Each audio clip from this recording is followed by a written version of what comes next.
This week, in Burlington, North Carolina, a series of deaths over a long period of time seems like unavoidable tragedies until a man survives a horrible illness, leading detectives to look at the most unlikely murder suspect possible, a grandmotherly church lady with a history of calamity and misfortune. Welcome to Small Town Murder.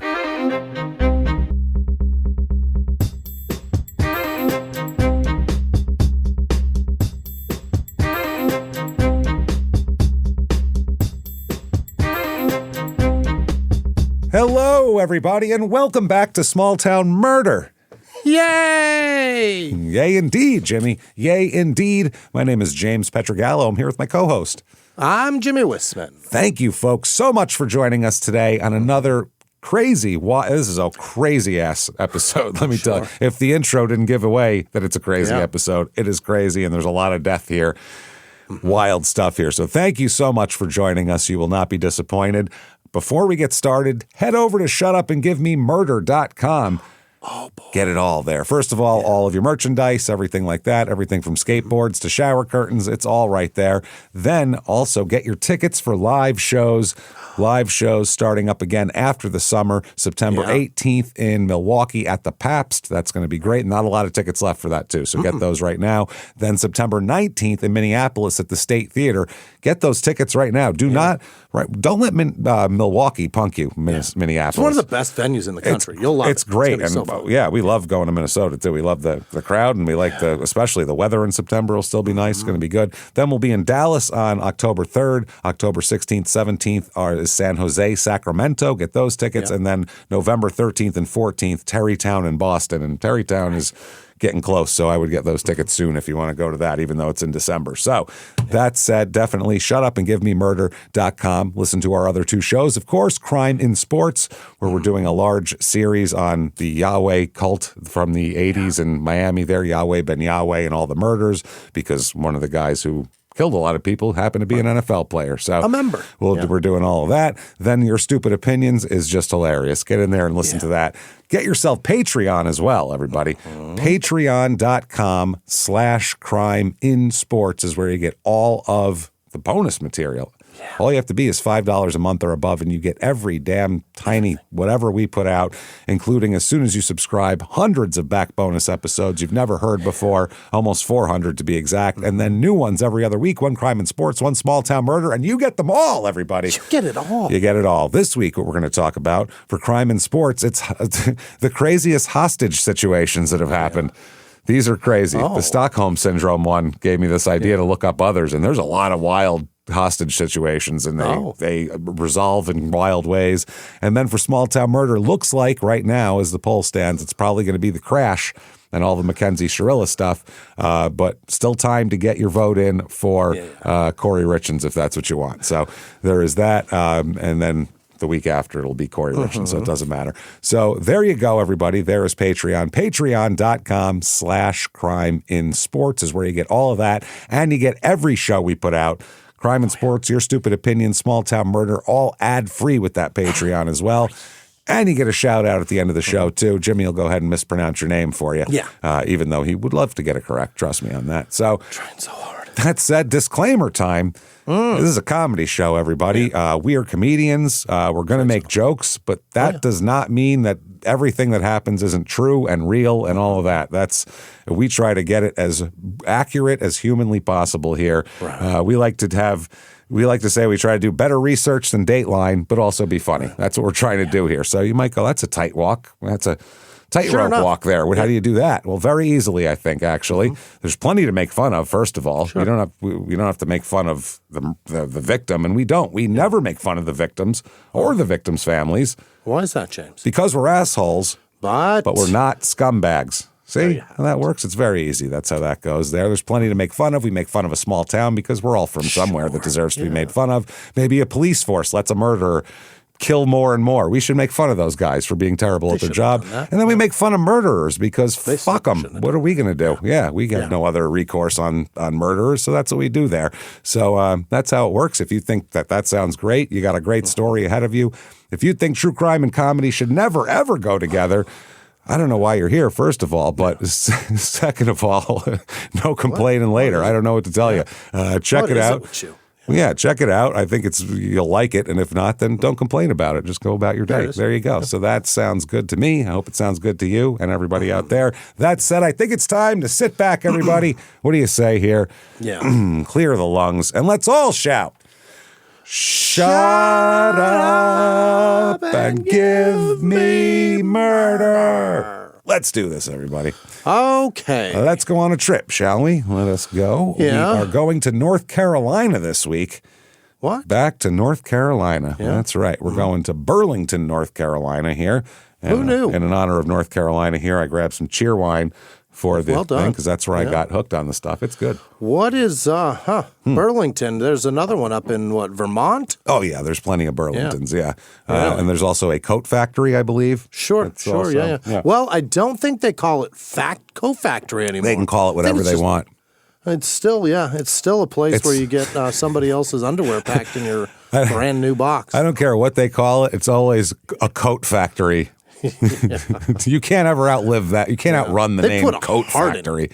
Yeah. They put a heart in Yeah, the logo. they care Nobody about loves that. this. No, and they don't love you for sure. If they did, No. they would at least make sure the underwear didn't have somebody else's in it. So that said here, north central North Carolina. It's about an hour to Raleigh. If you go kind of southeast, it's about an hour 45 to Charlotte if you go the other direction.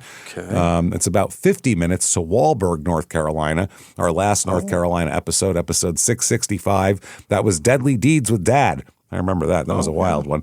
This is in two different counties. It is Alamance County and Guilford County. Area code 336 and 743. Hell yeah. And the motto here, okay, they have a motto. Belong in Burlington. You must. You come here, you belong because you're here. Yeah. Or You they're telling you, Yeah. You belong here. You buy yesterday's season's coats. you belong here. We don't have any schools or anything, so sex offenders is the only place you can live. Maybe that's what they're saying. We're not sure. belong, yeah. We all belong. History of this town here. Okay. Obviously there's natives here first, but the early settlers here were groups of Quakers. Mm-hmm. Quakers, which are still around, some of the Quakers in this area. Is it close to the coast? No, middle of the state, north central. How about that? Up in the middle there. Yeah, the Quakers, can't shake those Quakers. Once they get their hooks in, they're like ticks. They're not coming out. And also there was German farmers and Scottish immigrants and Irish immigrants and that kind of thing here. Now, the North Carolina Railroad in the 1850s needed to find some land where they could build, repair, and do maintenance on its track. Oh. That's how this town started. So they would take the trains to deliver the new track? Is that what it is? They Is would that how what? you do that? I have no idea. How the How the hell would I know that? I'm so interested in that now. I have no idea. I'm gonna read a book. No, you're not. Who the fuck are you kidding? You won't read a book for this. No. I'm going to read a book for that.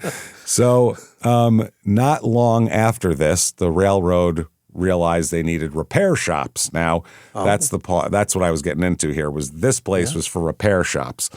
They figured out another place to build the stuff, but then they needed a place to repair the stuff. Yeah. And that was here, basically. So that's how it worked. Now, the official name of the town at first was Company Shops.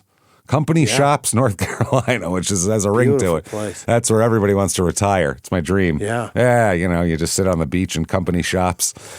Then they changed it to Vance for a couple of years during the Civil War. Then they returned it to Company Shops in July of 1864, still during the Civil War. So that's crazy. The Company Shops remained a small village without anything like churches or schools or anything like that. It was just a place where a bunch of dirty guys lived covered in grease so they could Fixing train tracks. locomotive engines. Now, following the leasing of the railroad to Richmond and Danville, a bunch of the railroad jobs transferred to other places. So the shops no longer operated there, and that's when they said, we shouldn't be called Company Shops anymore. That's a little weird, considering there aren't not any. a company, nor a shop. Nor a shop. So in 1880, they didn't even have any shops. They didn't have shit. Right. So in February 1887, a contest was held, which always gets the best. That's how expansion, like football teams, get their names. You shouldn't name a whole town after that.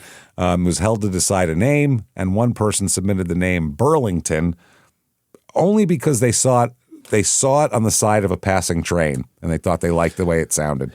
There's nobody named Burlington. Nobody started the town named Burlington. It has nothing to do with this place. Those trains still exist. There was just I've seen them. People's old underwear and shitty, and $86 coats, $86 parkas that are normally $199. That's what they saw going by from 3 years ago. From 3 years ago. Well, yeah, obviously. I was in a Burlington like 5 years ago, and they had tons of members only jackets. Real? Well, they had they did have a resurgence there for a minute. They had like. I felt like I was a member. They had all. I must have been a member being in this place because there was all of them. They had leather ones. I was like, who the fuck? I saw a white leather members only jacket. Not white. What kind of this is like Jesse Gemstone wouldn't even wear that. Yeah. This is insane. Who the fuck would wear this? Not white. White, Jamie. Don't get a white one. White leather members only jacket. It's exactly the members only jacket. Fascinating. Yeah. But white. It was white. Yeah. White. I'd like to wear this for 2 days. Yeah. I just got a white puffy one. Oh. I'll never wear it. No. 2 days. That thing is filthy and gross. Yeah, what am I? Look like a hobo. I'm going to order a coffee, and I'll never wear this again. No, you might as well get a bindle 2 days from now. It should come with a bindle because you're going to look like you're traveling the tracks. I'm going to look so homeless. So, anyway, they changed it to Burlington based on that because it's a good reason to name a town. So anyway, reviews of this town. I've never been here. I don't know anything about it. So let's find out. 5 stars. I have lived in Burlington all of my life and have no major concerns. Okay. Overall, it's pretty well. Okay. Overall, it's pretty well. They heard I that do enjoy their proper English. I don't think well, it might be, but I think they heard that like instead of good, you're supposed to use well when someone asks you how you're doing. So they were like, overall, it's pretty well. When like that's a perfect opportunity for good also. Good would work here just as well is what I'm saying. Yeah, both work. Yeah. It's pretty well doesn't sound great. It doesn't flow as well is all I'm saying. It doesn't have the flow to it. Events. Probably the right usage though. I'm not saying it's not. Yeah, it just doesn't flow very well. Sounds funny. Events for children and family oriented. Okay. 3 stars. It's a decent town, but if you're young and looking for things to do, ... good luck. You run out of things pretty quickly. I'll believe that. Things to do, meaning drugs, I would assume, because you're going to get bored fast here. 2 stars, finally, here. The homes are fairly old and need work and improvement. Okay? I'm unsure of the interior of other homes. Oh, I just see the outside. The inside might be great. Nobody invites me over. No, but my home is furnished with our belongings from previous homes. You know, how people... Like normal people. I don't know. When I first found this review, I had to read that like 3 times, and I'm like, so you mean you bring your shit when you move from place to place? This guy thinks you go and buy new shit every time. You just leave it all behind.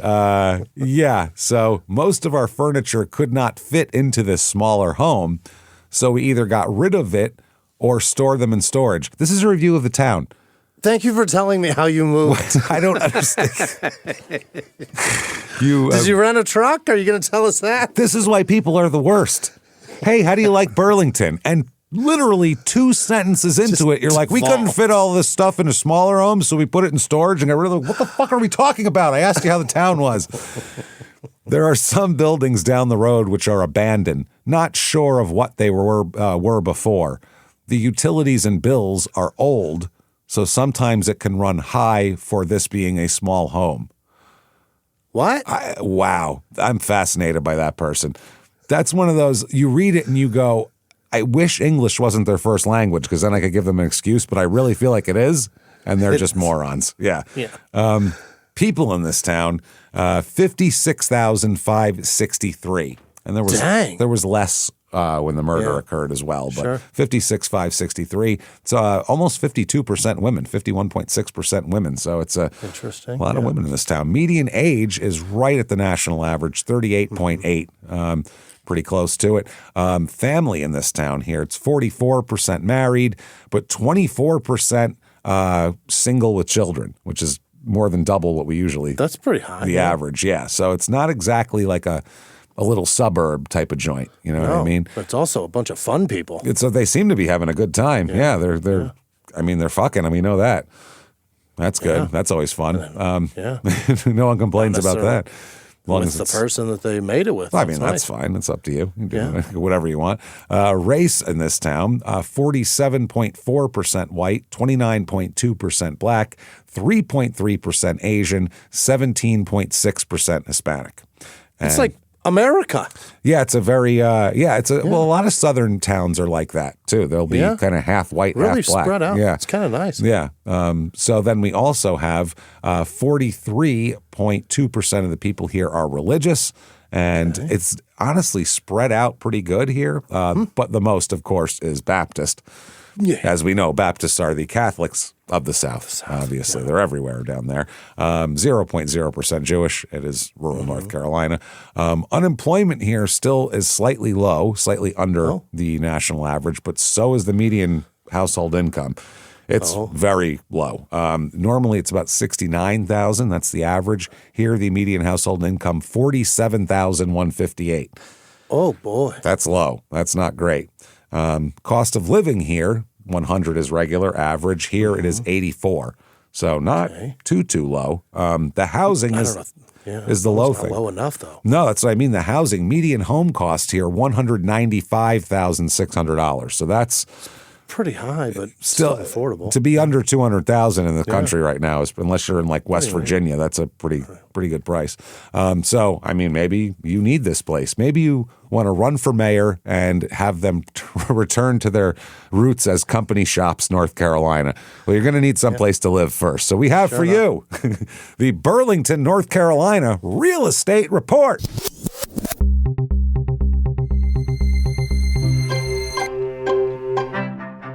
Your average two-bedroom rental here goes for $1,050, which is a couple hundred below Very affordable. Yeah, below the national average. Here is house number one, and I use the word house loosely. It is a trailer, single wide, it appears to be. 3-bedroom, 2-bath. It doesn't tell you the square footage. I'm going to say about 800. Yeah, exactly. It's a single wide trailer, about 800. It's 10 by 80 or 10 by 90. There's carpet in the living room, which I don't care for, and shit like that. It's not great, put it that way. It's a trailer, built quote unquote in 2007, assembled in 2007. $55,000 for that though, and I bet that doesn't come with the land. I think that's pretty good. I think so. If it comes with the land, it's fine. It doesn't. Yeah, if you got to pay a lot fee, then you're shit out of luck here. Next up, 4-bedroom, 2-bath, 1,168 square foot house.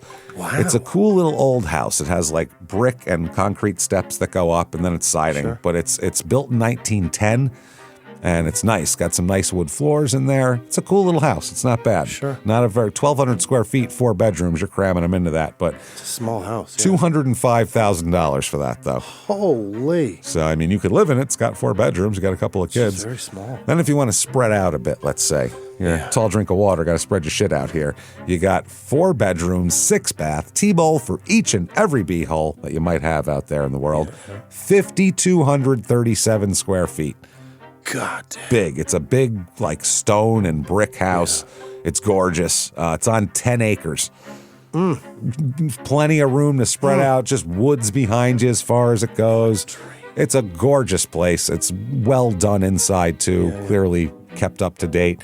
$1,620,000 for that, though. 1.6. Just had an $80,000 price cut. Was 1.7. Give it a couple of months. That's coming down. Give it a bit here.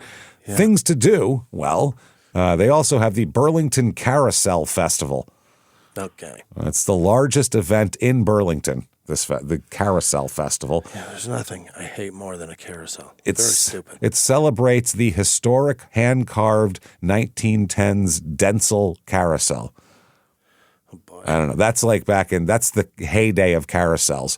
It's like 1910. People really didn't have radio yet. They didn't have anything to do. So sitting on a fucking wooden horse and going around slowly was that was an activity back in 1910. Did it go up and down back then, you think? Or you think that was like 1930? No, I'm sure they had kids who were like had a day off from being newsies or pin boys, I assume, would be up there doing this, raising the kids, covered in grease, you know what I mean? Looking like Dick Van Dyke and Mary Poppins.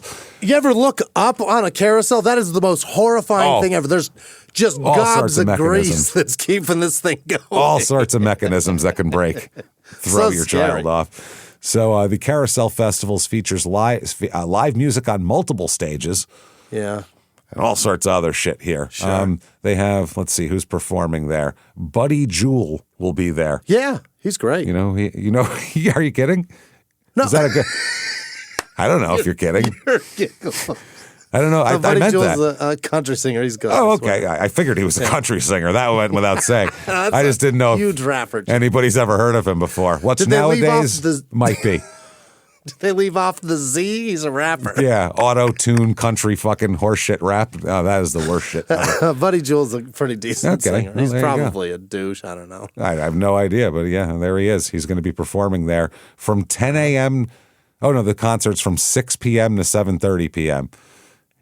He's opening for the fireworks is what he's doing.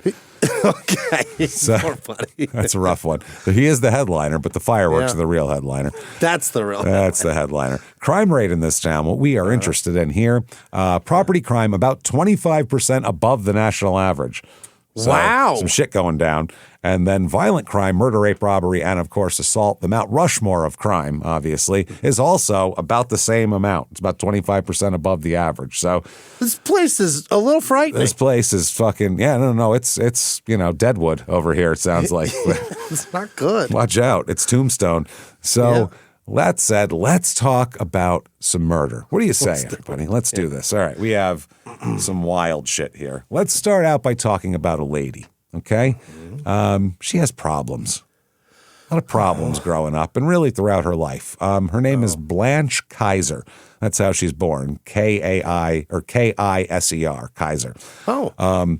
So Blanche here, then she'll be Blanche Kaiser Taylor and Blanche Kaiser Taylor Moore also. Really? She's got some stuff Kaiser here. Taylor Moore. Kaiser Taylor Moore, which sounds like a law firm. It's almost a television show. Kaiser Taylor Moore. Yeah, it really is. February 17th, 1933, she's born. All right. Now, and she has just problems. I like to call her, this whole time I've been putting this episode together, I've been calling her Calamity Blanche. That's what I keep calling her. Old Calamity Blanche over here, speaking of Deadwood. Just tough life. She's born in Concord, North Carolina. Mm-hmm. She is the fifth of 7 children. Which good Lord. You couldn't be like if you were telling a joke and you were like trying to say someone was like anonymous, you would say they're like the fifth of 7 children. Like that would be, you know what I mean? There's like no that poor sixth one. Yeah. Yeah. Well, even the sixth, it's getting there at least. Like 4 and 5 are really nobody. Like nobody knows what the hell they're doing out of 7 kids. Now her father was Parker Davis Kaiser. Everyone called him PD. And his mother's name was Flonnie Blanche Kaiser. Her mother or his Her mother? Her mother is Flonnie Blanche Kaiser. So she's named after her mother's middle name. Now, PD, dad, is I don't even know if a character covers him because he's not that great of a guy here. He worked in the mills and at the same time was an ordained Baptist minister as well.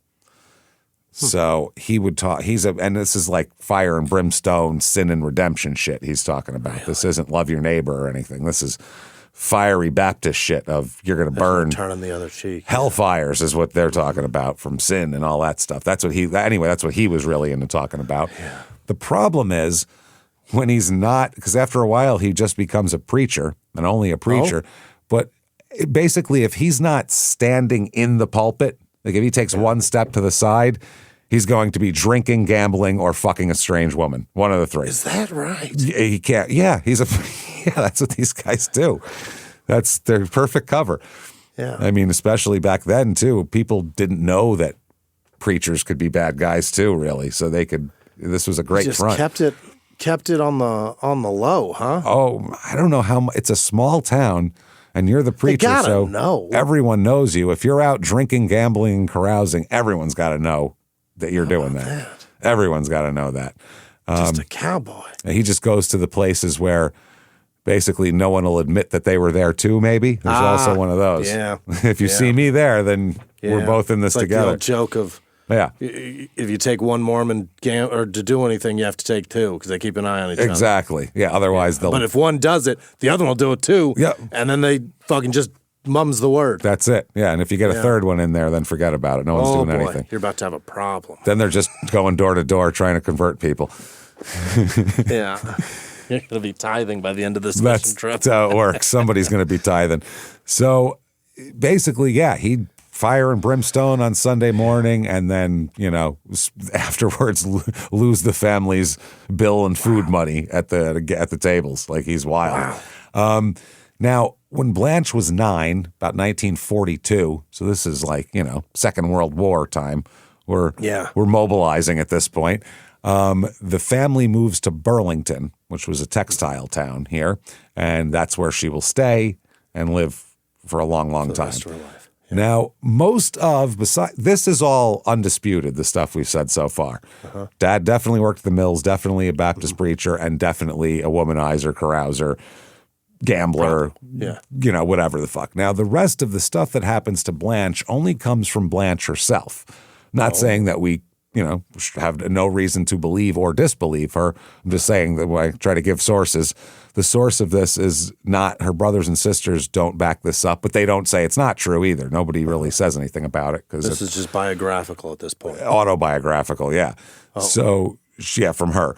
So basically, she said that when her dad lost money and couldn't pay the debts, basically he would sell her when she was a young teenager to pay the debts.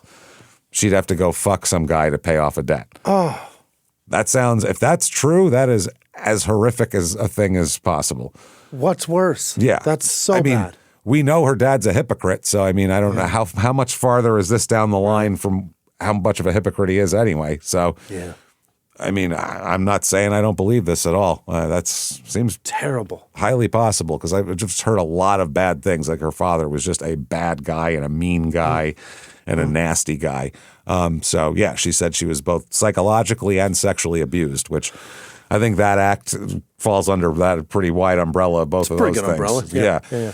Now, the other thing about Blanche, and this is what makes me also believe this, is back then, if you were a young lady born in 1933, unless you were grew up in a rail station or something, you didn't talk about sex or anything like that. You know what I mean? Yeah. Even Rizzo in Grease was a little, innuendo and shit like that. She wasn't stick it in me, big boy. Let's go. Yeah. Fucking balls deep. So it wasn't graphic. You know what I mean?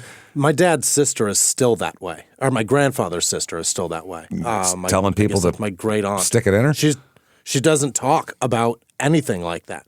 About anything that's uncouth or unacceptable. She is so prim and proper. It's adorable. Yeah, she sits at the table and is like, I've taken a dick bigger than that turkey leg. You said that, and I'm like, oh my God, I got to meet your aunt. She sounds hilarious. She is pretty amazing. But she is proper. Ooh, we played Cards Against Humanity, and she was red-faced. Oh, I bet. Yeah, that's going to be. She was so upset. The only reason you guys played was to see how red her face would get, too. So upset Aunt Judy. She was not happy. Well, apparently Blanche, when she was young, and we're talking teenager, we're talking mid-40s here. Yeah. In the mid-40s, there was none of that shit. They said that she could go pretty much mid-sentence in the same breath from quoting scripture to talking extremely graphically about sex, graphic. And there's no internet. Even I don't even know where you would go to find a magazine about sex back then. For a teenage girl to know any of this shit, it's because it was done to her. That's the only way. You gotta be introduced. Yeah, Little Orphan Annie wasn't talking about this on the radio. You know what I mean? This is the mid-40s. I don't remember that. I don't remember that in the fireside FDR chats. He'd come on, let's tell you about the war. And, by the way, let the guy do it on your face. It'll give him confidence to go fight the Nazis. Yeah. Never heard that. Orphan Annie says those dimples above her ass are thumb holders. They're thumb holders. And you can they also make wonderful jizz pools. So, in May of 1952, this is May 29th, 1952, she's 19 and she gets married. And if I'm her, I'm marrying the first fucking guy I can to get out of this goddamn house. Right. And that's what a lot of people did back then. That's one of the reasons why there's so many young marriages back then, is because they just needed to get out of whatever shit house they were from. She marries a guy, and this is the weird part. you would expect her to find a very bad guy to marry. A bitch of a man. A horrible alcoholic or, somebody that something's under the surface. She marries a guy named James Napoleon Taylor. James Taylor. Okay. Yeah. He's seen fire and he's seen rain. And here he is now, marrying Blanche. Some bitch. Yep, he's a Korean War veteran. And so he must have just got home from the war. He's a furniture restorer by trade. Oh, that's a very patient man. That's a complete opposite. Like that's a very patient, very meticulous, and caring. Not an ounce of arthritis in that house. Oh, not at all. But there will be. Someday. They said that he's just a real ordinary, and he's described by everybody as a very decent man. Yeah. Not an alcoholic, doesn't beat her, doesn't do anything. He's just a nice guy who goes and restores your credenza and then comes home and he's fine. So now they're going to have 2 daughters that we'll talk about here. They have a daughter in 1953 named Vanessa Dale Taylor. And then they'll have another daughter in 1959 named Cindy. So in 1954, Blanche takes a job, and this is going to be her career. She's going to stay here for decades. She takes a job at the Kroger's. And if you don't know what Kroger is that an early time for that store? I think North Carolina is the home of Kroger. Is it? I think so. Midwest, I think you might be right. I think it's like the base or Virginia or something, but that's where they started was North Carolina. Because I remember my dad lived there. You'd go to a Kroger and they'd say they've been here for decades. And Yeah. So my brother lived in Arkansas, and it was huge there. It's big. Yeah, it's big in the South, in the Mid-South area around there. So she takes a job there in 1954. Kroger is a big grocery chain, by the way, if you don't know. It's the biggest. It's the in biggest the country now. They bought Fry's and they bought all that other. King Supers. They bought a whole bunch of Colorado. shit. They bought everything. But they've kept, for the most part, the brand names that they were, they've kept those on and not changed them to Kroger. But a lot of times you're shopping at a Kroger store, you don't even know it. You're buying Kroger shit off the shelf at that store. Their store brand stuff is not bad. Some of it too. They have decent store brand shit. Right. The Kroger, Kroger brand shit was. I remember it being good. I don't know about now, but that was 20 years ago when my dad lived out there. So anyway, she goes to work as a cashier at the Kroger supermarket in Burlington. Okay. And that's an important job back then. The cashiers are your eyes and they're the face of your store. The customers. There's no scanner. They're typing it in. They're having a chat with the customers. They know everybody. PLU codes. They know everything. Yeah, they're typing in. I mean, they got to be really good to not fuck up. Fuck yeah. That's impressive. So she's really good at her job. And by 1959, she is promoted to what was then the highest position available to a woman at the Kroger chain. Head checker? Head cashier. Hey! Yep. Your sarcasm is true. Yeah. That's exactly right. It's unbelievable. Head cashier. You collect the receipts from the other fucking women and then hand them to that guy. That's her job now. Thanks a lot. Do everything that guy doesn't want to do. Yeah. People wonder why women are fucking pissed off sometimes. And it's like shit like that, probably. The best job in the store doesn't start with manager. Nope. Or even assistant. Just head. Yeah. Man. So 1962, at Kroger, she meets a man. Now, she's married, obviously, to James Taylor here. Yeah. Before Carly Simon got at him and wrote songs. So it's 1962, but she meets a man named Raymond Carlton Reed, R-E-I-D. He's a manager here. He'll eventually run his own store. He'll be the big manager of a store here. He's a married man with kids as well, of course. Yeah. But of course they have an affair. Now, we don't know when this affair starts. This affair starts, I just said. I put the A for me. This affair starts. When does this affair start? I want to ride at the Ferris wheel. So we don't know when it happened because they met in 62. A lot of people say it started in 63. And there's some accounts that put it as late as 1969. So either way, it still sounds like in the 60s. Love at first sight. They're together. Yeah. Now, but they're a lot. They're in it a lot here from the either way you put it, mid 60s on. Oh boy. Now, in 1966, over the summer of 1966, Blanche does something very unexpected here. She has not spoken to her father since she got married. Yeah. She left the house and said, "Fuck you." Which in also the 50s. In the 50s, which also makes me believe what she said was true. Yeah. Because if he was just a gambler and fucked other women outside, daughters will You forgive still come that. back for Christmas. You come back for Christmas. Dad's a jerk. Don't let him get too drunk, whatever. But unless he pimped you out, you're not going to. Sold you to cover his gambling debts. That's like even grosser, isn't it? Yeah, and this isn't like now where people just disconnect from their families. In the 50s, nobody really did that. Even no matter how terrible your family was, It's my favorite trend that we can do now. Isn't it great? So amazing. It is great. Oh, God. Yeah. Not have to talk to those people? Fucking And it's like, awesome. hey, I've checked all around. There's no cords attached. I can just not talk to you if you're being a What am jackass. I putting up with this shit for? For years. What were we doing? Fucking crazy. So she reconciles with her dad. Mm-hmm. She went to see him. She made peace with him and started seeing him on a more of a regular basis here in the summer of '66. And also, if I'm her, I have 2 little girls. Ain't coming near those kids. Yeah, it's more forgiveness than I've got to fucking spare. Absolutely. One of her daughters is like 13 at this point, or 12 or something. You're not coming near my kid. Not a chance. Nowhere near. Nope. Then on September 18th, 1966, P.D. Kaiser, her father, at 62 years old, drops dead. Okay. So, I mean, he's a hardcore alcoholic and everything else. So this is Perhaps she was privy to some news about some health complications and she just wanted to make peace with something and not have to deal with that for the rest of her life. Absolutely. That's super. And 62 in 1966, not a bad run either. Pretty good run, yeah. The life expectancy was not 76 in 1962. Right. It was way less. This is before 55, 60. I think it was about that because I mean this is before a lot of the drugs that keep you alive, cholesterol things, heart things, the EPA, and the EPA that too. Yeah, environmentally it was terrible. Yeah. The smog, the poison in water, and shit like that, and also just the shit people ate back then. Sure, it was normal to smoke FDA. 2 packs a day in your place while you drank a bunch of booze and ate fried beef constantly every goddamn day. So that was normal.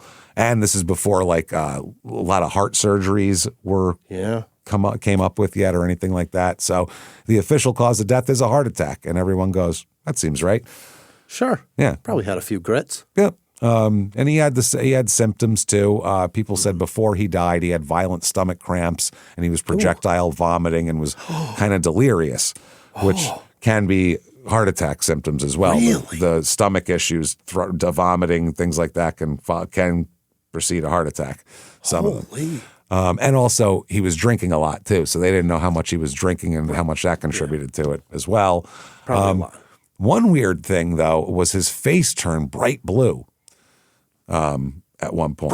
Bright blue before he died. His face was blue, so they thought maybe he just had lack of oxygen, that kind of thing. But either way, heart attack, 62, in the ground, that's that.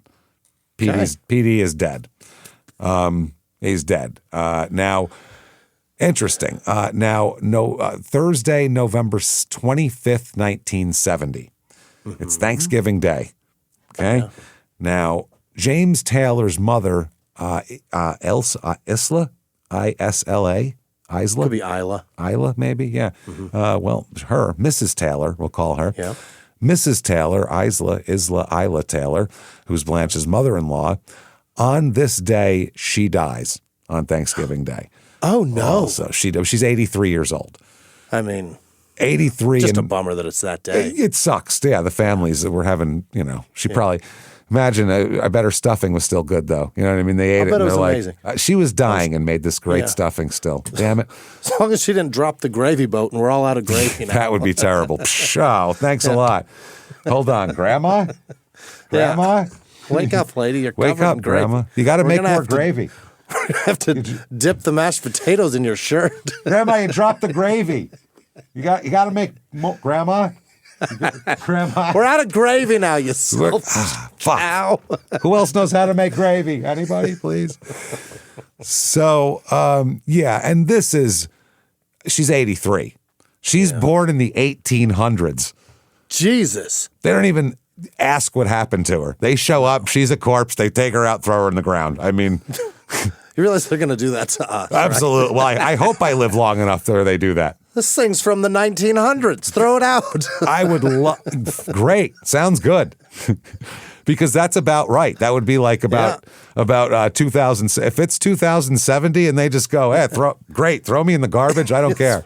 It's from the 1900s. Who gives a shit? If I live that long, Yeah. I'd be thrilled for that. But that's what they would do. They'd walk in and they go, Jesus Christ, we're surprised she didn't turn to dust after she died. And they'd pull her out and throw her in the ground. Holy shit. So yeah, that's it. She dies. You know, James is sad, and Blanche comforts him, and that's that. You know, she just lost her father a few years back. Yeah, she knows the feeling. They can commiserate. In the early 1970s, now Blanche and Raymond Reed from the Kroger there, they've been carrying on an affair for years. Still going. They're still going strong by the early 70s. Wow. Through all of this stuff, she's also having an affair the whole time. Nobody knows? Nobody knows. Nobody suspects it. They live very close to the vest kind of lives. Nobody's wild or whatever. They're satisfying whatever each other needs, and it just doesn't grow. Wow. Somewhere in here, Raymond Reed divorced his wife, actually, during this whole thing. So during this, he's now divorced. So he's a single guy. He can do whatever he wants. And he's still staying with her. Mm-hmm. And she is still married here. Then September of 1973 comes around. Okay. In September 1973, James Taylor starts showing flu-like symptoms. He's 45 years old. Yeah. So he's not an old man. He's not a super young man either. You know, we get sick. We get sick sometimes. So starts showing flu-like symptoms, nausea, weakness, flu. That's late September 1973. October 2nd, 1973, James Taylor died. Oh, no. Yes. A week later? Dead. Had a heart attack. Uh-huh. And basically, they put it down to he had heart failure after a pretty severe bout of the flu, which happens. That's sure. That is a thing that happens. Had it real bad, they thought the flu, and in your 40s, if you don't fucking take care of a flu, a cough, it will get worse. Yeah, you can drop dead from the flu, or you can be LeBron James. That's what's so weird about your 40s. You can, Kyle Busch or LeBron James. You can be, it's crazy. Even Kyle Busch. I'm talking, you can be just an incontinent, fat, doesn't move guy who looks 65 if you're 45, or you can still play in the NBA. It's the weirdest fucking age in the world to be there. So every time. So anyway, that's what happens there. So he's dead now. So she's had some tragedy happen, kind of follow her around the last few years. So now she's a widow, and she and Raymond Reed now date publicly because they're both single. May as well. Might as well. So they stuck together, and apparently this is the romance of her life. You know what I mean? She's been with this guy. This has a real. We had to sneak around for years, for a decade, and now we can be together and all that. Now we know how to love each other, and we just get to do it in the open eyes. That's great. Exactly. So she said also she probably would have married Raymond, except that she wanted to stay in Burlington to be by her family, and that he, as a manager in Kroger, keeps getting transferred around to different stores. Yeah. So she doesn't want to move from town to town. Yeah. Because he was in Durham for a bit, and she went with him to Durham for a brief stint in the 70s, but didn't like it and went back. He was in Durham and Winston-Salem and all that kind of shit. Now, by the 80s, they're still together, but they're not as in love as they were at one point. The luster's gone. It's a little gone. Yeah, the bloom is off the rose here. It's a little wilty now. She was telling her psychiatrist at the time that her feelings toward him had just gone away from love, and now she can't stand him really. Oh, we don't even like him. Now we hate him now because he's that's how some people are. They're either love or hate. They don't really have a middle ground when it comes to relationships. There's no reason to hate? Just tired of him. Just been 20 years. Just and now he's available and she's available. So that's it's kind of not as dirty anymore. You know what I mean? Now it's legal. It's not fun. Yeah. She's like, just fuck me in the back of the car in a motel parking lot for for old time's sake. You know what I mean? Go get married makes again. It fun. Yeah, hey. There's a nice lady just moved to town. So January of 1985, Blanche's house burns down in Burlington. Oh, no. Yeah, this is Calamity Blanche here. It's just following her. It is insured, luckily for her. So she collects the insurance, and with that money, she buys a trailer. So now she's a trailer owner, which not bad. It's something. Yeah. I mean, that's fine. And she's like 50 too. Like her kids are out of the house. Yeah. She's if you don't want the downsizing. maintenance of a fucking house, she's it's a great option in her 50s and 60s. Yeah, she's downsizing at this point. Yeah. You know, that's all. Then February 1985, a month after she bought the trailer burns down too. Okay. She says that she basically tells the police that there's a guy, she doesn't know who he is, but there's been a quote, a pervert stalking her for a while. There's a perverted firebug somewhere. Some perverted firebug that, that gets horny like David Berkowitz. He gets horny over fire. Starting a fire. And she said that it had to be this guy because he started being like stalking her, and then her house burned down, which she put down to coincidence. But now that this place burned down too, she's like, it's got to be this fucking guy burning my house down here. Yeah. So then that year October 16th, 1985, Blanche Taylor sues Kroger and an employee of Kroger for sexual harassment. What year? 1985. You gotta really harass in 85, right? Oh, yeah. Well, this is when you started to be able to sue for that kind of shit. Okay. At least at this time. This was when that was like a big joke. If you watch any SNL from the mid 80s, every goddamn sketch is like sexual harassment. That was the big hot topic of the day. But this is about as early as it gets for that shit. Yeah, to actually have people be on your side. Paying consequences. And not say, hey, lighten up, toots. Yeah. It was the old cheer up bitch in the 50s and 60s. That's what it was. Hey, take it as a compliment that I grabbed your ass. It means it's nice. You know, that's so they used to actually. Take your ass over there and get me a coffee. Yeah. Well, why don't you let me take a look at it while you go over there? Now, she accuses a store manager named Robert Hutton, who everybody says she was having an affair with for a while, by the way, of sexual harassment. She files later a $15 million lawsuit against Kroger. Wow.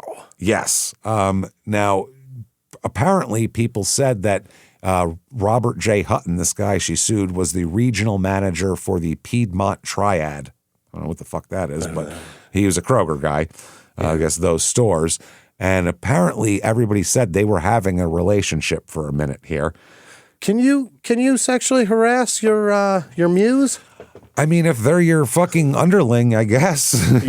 You can't do.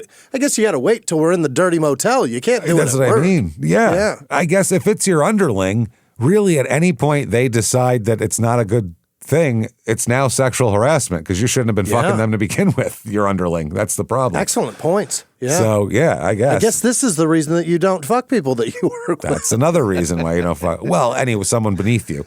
Yeah. An equal, hey, go after it. Have fun. Is that all fair game? If it's voluntary, if everyone's into it, I would think. How else does anybody meet anybody? I don't know. I just don't think it's right to fuck people at work. I think that's weird. I don't think it happens all the time. I think that's where most people who don't meet on the internet meet at work. I think that's it. Yeah. That's where you're spending time with people. I'll bet there's more Met affairs. my wife at work. True. I bet more affairs happen, but you weren't her boss.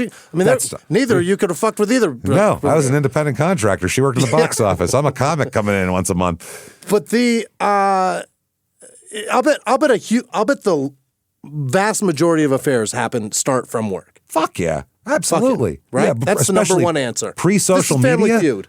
Fucking bing, bing, bing. Pre-social media, somebody you knew in high school contacting you or that's something. That's 100% of them. That's 100% now. At Family Feud, there's only one answer. That's it. Yes. Okay, well, that's all. Yeah, in 85, though, that's where you met people if you were married. Yeah. There's nowhere else you go, really, to meet people. So she files a suit against both him and the company. Now, they said that Blanche alleged that he had a long history of making advances and fondling other female clerks as well. Oh. She claims in the suit that he reached up her dress, exposed himself.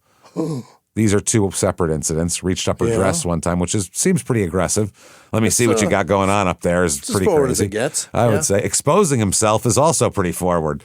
They're probably on par, right? That's yeah. Yeah. Oof. I think That's a dead heat. I think I'd rather have, if I'm a woman, I'd rather have someone expose themselves Then grab me physically. Yeah. Because at least I have a great. shot. At least I can go. Yeah. And he'd probably pull his pants up and run away, unless he's like a rapist in a parking lot. But like in a work environment, he probably wouldn't want you to snicker at being assaulted. No, you have to try to stab someone in the face for that. That's horrifying. But both of them terrible, especially if it's from your boss. Your boss shouldn't show you his dick ever. That's terrible. Not cool. So, that's the worst day. That's a bad day. Then in October 85, she says he grabbed her from behind in a conference room. She said that when she turned around, he was nude from the waist down and pointed at his dick and said, quote, "Are you ready for this?" Oh, boy. Which is, number one, insanely confident. And number two, absolutely a criminal act at this point in a goddamn office. I can't. Are you ready for make this? That okay? How can you? I mean, He's naked. Walks up to her like Donald Duck. Even in a sexual environment, like in a hotel room or in your own bedroom, I weird. could never. Imagine walking up with a shirt and probably a dress shirt too. Probably A dress shirt with your dick, hopefully in his case, hanging below the bottom of it. I could only hope, saying or sticking out of the fucking sticking out of the flaps where the last button doesn't clasp. Yeah, I think he'll probably tuck them around the balls on the bottom. I think that's how he keeps it, so the whole thing's displayed nicely. This? Are you ready for this? Jeez. God, the confidence. That's so much confidence. It makes me sick, and it's also it makes me sick to my stomach, man. Imagine that. I've never considered that somebody couldn't be ready for it. Hey, you ready for this? Imagine doing that. Imagine walking up to another human being and being like, "What do you think?" Huh?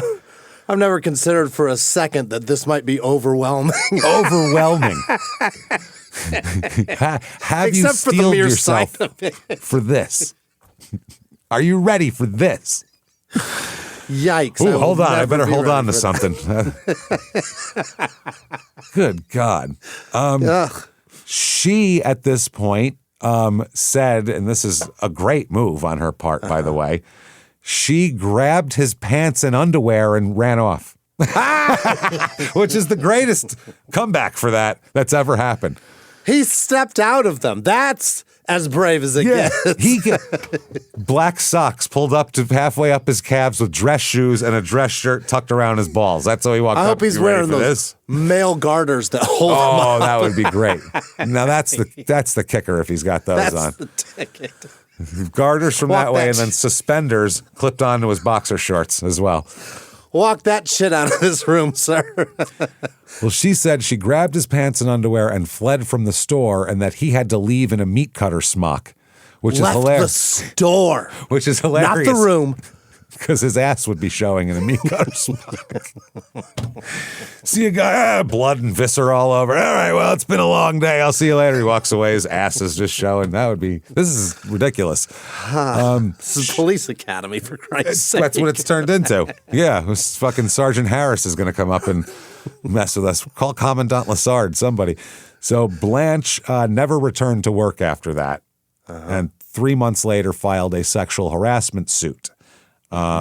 She said it was very debilitating, the whole thing. So in the lawsuit here, they said that she was, quote, completely alienated and antagonistic toward men now based on this. So that's part of her suffering here. She could no longer maintain meaningful contact with the opposite sex, is what she said. She was afraid they were going to ask if they were ready for something. I mean, I don't want to discount what she went through here, but let's also pepper in what she went through as a child, and this is the trigger. Yeah. That's no, shocking. it is shocking. No, she. So that's what she said, and she said, that's I can't have contact. I can't work anymore. Yeah, and so the Hutton guy was forced to resign. Which in the 80s is a huge win, because in the 80s they'd go. That means it happened, man. Well, that means at least the company believed it happened. Yeah. They made him resign. But either way, it's hard because they were having an affair too. So it's I mean, so he would know if she was ready for it technically or not. Right. Which He is weird. certainly overstepped in a lot of different ways. Absolutely. Or, as we get into Blanche, Well, or perhaps. we don't know. That's the thing with Blanche. You never know she with felt Blanche. slighted and was done. Yeah, I mean, I hate to this all sounds very specific.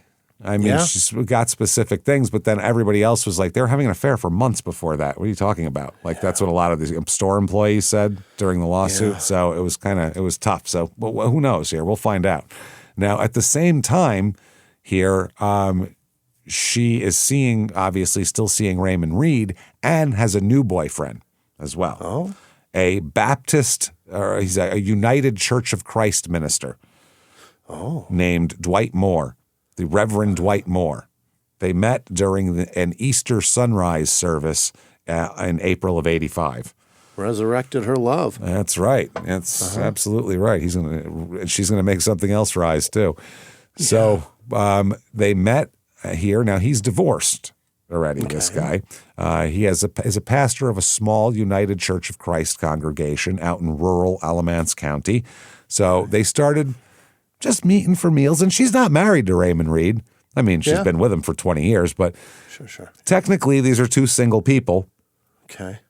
And so they don't. Yeah. They don't have IRS sees it that way. Yeah, exactly. They don't have to like hide or anything. So they start going to meals, and she's a church-going widow lady, and he's a divorced country preacher, and they're going to find each other about the same age-appropriate people, and this seems like a nice thing that they found each other. And she, at this point, by the way, we took a little bit of flack.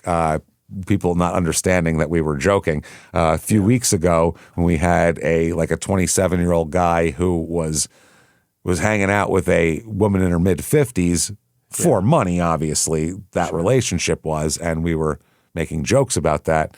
And some of our audience got upset about that because they were like, hey, I'm 55 or whatever. What are you talking about? And it's like, well, you know what we're talking about. We're joking. Yeah, we're making jokes. That's the point of the show. Yeah, we're joking. So in the mid-'80s, someone over 50 is way different than someone over 50 now. Way different. They look it. Yeah, nowadays there's people in their 50s that look like they're 40, like they're 42. They look young. Back then, people in their 50s embraced looking older. And my grandparents looked like old people when they were in their early 60s. My grandma was 56 in, I don't know what year, but that's all I see her as. And 56 to me was so elderly because she looked 85. She looked it. That's what I mean. And it's the way they dressed, the way they did things. She has gray hair in the perm. Done up. Yeah. In the perm, she's got the gray hair. She's got the big glasses like the old ladies has. She's wearing a fucking ascot. With the chain, with the, the glasses chain. She dresses in like white lacy shirts like a church lady. She looks like she's like, now if you saw her, you'd go, she's probably like 72. Right. But she was like 53. Yeah. So it's very interesting. I never saw my grandma's cleavage ever. She never dressed like, like a going out lady. She was always. My grandmother was a huge slut, popping cleavage everywhere. You saw titty? No, absolutely not. But I mean, she always had a fucking ascot or a brooch, and my grandmother, Italian grandma, would show a little cleavage, but she's Italian. Yeah. I mean, you know what I mean? I mean, they wear a shirt, a V-neck of some sort. They're not shy about. My grandma never did. Yeah, they're not shy. My other grandmother, I don't think she had any body at all. I think she was just I think she was just smooth under there. Just a head. Just an old lady. That's all. Just a head that yelled at me. Just an old lady who shouted racial slurs. That's all she was. I don't know. Yeah. So she, she's hanging out with this Reverend Dwight Moore, and she's seen as very grandmotherly. That's it. Yeah. She is a grandmother at this point, and she acts like it and looks like it. Sure. New Year's Eve, December 31st, 1985. Okay. Raymond Reed and Blanche are spending New Year's Eve together. It's a real night. She's making a pot of homemade potato soup. So nice. Yeah. Fucking love a potato soup. Hell yeah. Potato and soup together. Count me in. That's great. It's always creamy. That's delicious. Love it. It's always so good. Yeah. So good. So good. So just a nice evening in with a pot of tomato or potato soup. It sounds great. The problem is, by the early morning hours of January 1st, 1986, Raymond Reed, who is usually not a sick guy, he just doesn't really get sick. He's a guy who can eat anything and not get sick. He doesn't get a lot of colds, one of those guys, is really in bad shape. He's got horrible nausea. He's vomiting. He's got diarrhea. Oh. Yeah, he's like you if she put like 5 eggs in the soup. Oh. Essentially, this is what Turnpike chicken egg soup. Oh man, that's the worst, man. Can't have that. What's in this? Well, potatoes, turnpike chicken, it's everything, eggs. So he gets very sick, and he's going to kind of stay pretty sick for the next few months. Oh no. And he's a guy who never missed work. He's known to never miss a day of work. And he all of a sudden misses, over the next 3 months, he misses like 4 weeks of work all put in together. Oh. He just goes through periods of being sick. He'd be okay. He'd recover. He'd go back. Then he'd be sick again. And so, I mean, and he's not a guy that likes to go to the doctor. And people are telling him, you might have a stomach tumor or something. You got to get real sick. You got to get this checked out. Like you could have a gastrointestinal problem here. Because, I mean, he'd be for days, he wouldn't be able to keep food down. Yeah. Terrible. And then he'd come back and say, I must have caught a bug. I don't know. Even when I'm egg poisoned, it's like 2 hours of insane sick, but it's never like that. I'm not throwing lingering. up blood and stuff. Yeah. And it looked tough. And he was like, I mean, you know, he's like 50 at this point, too, in his mid 50s. Yeah. So he's thinking, Christ, I'm probably just my body falling apart. That's all. Just getting old type of thing. Man. He takes it as he couldn't quite make out the menu up at McDonald's there like he used to. What does it say for a Big Mac? Was that $4.19? Okay. Having a problem. Big Mac looks like Big Mag now. That's a big, what is that, Big Mag you guys got there? So May 30th, 1986 here, that's when he finally goes to the hospital to get checked out. Okay. So, I mean, like 5 whole months he went back and forth being sick and not feeling good before he went to the hospital. This is the Wesley Long Hospital in Greensboro. And he went to see his doctor, Dr. Norman Garrett, and he tells the doctor that a week earlier he'd gotten violently ill while eating and hasn't been able to keep solid food down since. And he said, not this has been going on for months, on and off, basically. I keep getting these things. So they call it acute gastroenteritis at first. Okay. Because he says that the doctor said he is dehydrated, he's nausea, vomiting, meets all the criteria. I hate that medicine calls something like that acute, because acute mathematically means small. It means small. And this means extreme out of nowhere. Yeah, but I guess it means targeted at an area, I would assume. And out of nowhere. And out of nowhere. Yeah, that too. Yeah, it's got medically, it definitely has different, medical definitions are way different than regular definitions too, the way they're used. That word, though, makes me fucking not give a shit. But but it means you better bad. give a shit. It means very bad. Yeah.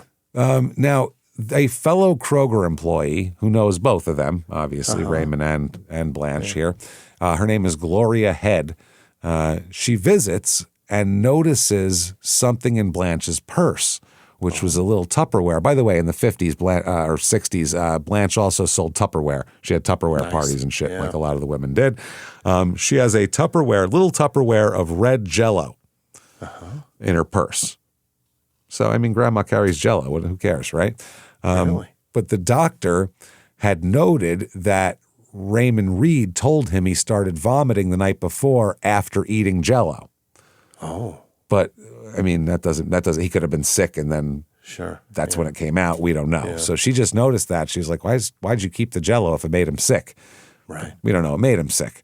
June of '86. Okay, he keeps getting worse. Raymond Reed, while he's in the hospital, he's not doing well. He gets worse and worse and worse. They revised the diagnosis to multiple systems failure, which is up in the ante a bit. And out of nowhere is horrifying. Acute upping of the ante right there. It's not good. It's not good. Listen to his symptoms. Okay. Excessive nausea and vomiting, loose stools. Don't want that. Skin rash. Okay. Edema, dehydration, bone marrow damage. That's inside your bones. The bone marrow is damaged. Inside it. blood cell abnormalities, electrolyte imbalance, progressive shortness of breath, respiratory failure, racing heartbeat, plummeting blood pressure, kidney shutdown, and numbness and tingling in his hands and feet. What's he, gargling water from the Congo or something? Or fucking Flint, Michigan 10 years ago. He drinks from a puddle in Bangladesh. That's how it works. It's the only water he'll drink. It's the only one. He's got to get it. It's tough to get. It's tough to get. One company makes it, and you got to shake it because it's chunky. But there's like just like a loose nail in there once in a while. If you don't mix it up, the bottom half you got to chew. Oh, you got to chew. Yeah, every once in a while, if I just find like a child's toe in there or something, you go, well, that's what's in there. The fuck? Why they're healthy people. That's a crazy diagnosis. That's crazy. That is like by June 1st, 85. That's what's going on. Then by June 5th, or 86, I'm sorry. June 5th, 1986, about a week later, he's feeling much better now. Oh? His body's starting to recover here. Things look up briefly. The doctor tells Blanche and Raymond that, he's only going to need a few more days in the hospital, and he's probably going to be strong enough to go home. And he's responding. Yeah, whatever we're doing is working. Your body's coming back here. Then over the next week, he gets worse instead of getting better. Yeah. Plummets. The doctor said it was life-threatening and ships him off to a bigger hospital now. Oh, my God. Yeah, out of his care. This is June 13th, 1986. He ends up at North Carolina Baptist Hospital in Winston-Salem. Ooh. Now, this is in a different county, by the way, here from where we were. This is a different county. So now the doctor there, Dr. Robert Hamilton, is a specialist in internal medicine and nephrology. Oh. And he treated Raymond Reed at the hospital and said that Raymond was admitted with a number of symptoms, including a raspy voice, severe swelling in his lower extremities, anemia, low white blood cell count, a rash over his lower extremities, white patches in his mouth, very poor bowel sounds. I mean, he's farting, but they're not good ones. You know what I mean? Like, I like a nice, give me a trumpet rip. These are kind of sad. You know what those sound like? Bowels, yeah. That's when it claps and it's not good. Like it's leaking out like air out of like a basketball you ran over. Just no good. It's like a wet water balloon. Not great. Yeah. Wow. Very poor bowel sounds. I've never heard that as a medical thing on this 700 something episodes of this show. That's never come up before. Difficulty breathing and signs of kidney failure. Okay. So he continues to get worse and worse and worse here. They come up with a new theory. Okay. Now I hope I'm going to pronounce this even close to right. This is Guillain-Barré syndrome. It's spelled different. It's spelled Guillain-Barré accent. So that's how that's French. I guess that's why it's Guillain, because that's the like pronunciation of it. I had to look that up. That is a syndrome. That's the diagnosis they give him. Guillain-Barré syndrome. It's a neurological condition that causes all of these things, basically. Yeah. And it looks like it has a pretty good umbrella control over the whole body here. Neurology, that's with your brain, right? That's, neurological, your brain and the brain pathways. Just says, and everything start fucking up? Everything fuck up now, yeah. The main computer on your car goes, and next thing you know, your gas tank's popping open and your windshield wipers are going. You're like, engine light is on. What's happening right now? Yeah. So that's the theory now. Now, I looked up this to get a little bit deeper. This is according to what the MayoClinic.com here says about this syndrome, a condition in which the body's immune system attacks the nerves. Oh, my God. Sounds bad. It can cause weakness, numbness, or paralysis. Weakness and tingling in the hands and feet are usually the first symptoms. These sensations can quickly spread and may lead to paralysis. In its most serious form, the syndrome is a medical emergency. Most people with the condition need treatment in a hospital. They say it's a rare syndrome and the exact cause is not known. That's today, even less known 40 years ago, obviously. Wow. They said, but 2/3 of people have symptoms of an infection in the 6 weeks before the symptoms of this syndrome begin. And those infections can include respiratory or gastrointestinal infections and things like that. Either way, it's the diagnosis is you're fucked. And it can even be caused by the Zika virus even. Oh, That shit. can trigger this as well. Yeah. There's no known cure for it. Several treatment options can ease symptoms and help speed recovery. Most people recover completely, but some serious instances can be fatal. So Frightening. Frightening is what this sounds horrible. Your body just decides, I'm going to fuck with you. Look, at that time, what are you going to do? There's not a lot of. What are you going to do? It's 85. Your body's failed. It really has. I mean, it's a lot. So they say recovery may take up to several years, but most people are able to walk again 6 months after symptoms able to walk again. This is. I came in here with diarrhea. Shit. Now we're talking about I might not walk again. Now we're talking about here's your wheelchair. Now this is how it works. You're like, whoa. Those are some very unwell sounding bowels. I just had Arby's earlier. That's what I'm here for. This is crazy. You want to put me in a wheelchair? I ate Jell-O, and now you're talking about I may not walk again. Holy shit. So they say also some people may have lasting effects such as weakness and numbness or fatigue. So this can carry on. Good God. Basically anything, it ranges from recover pretty quickly to drop dead to being paralyzed, like anywhere in between there. It's a very vast all because syndrome. Your brain just chose it.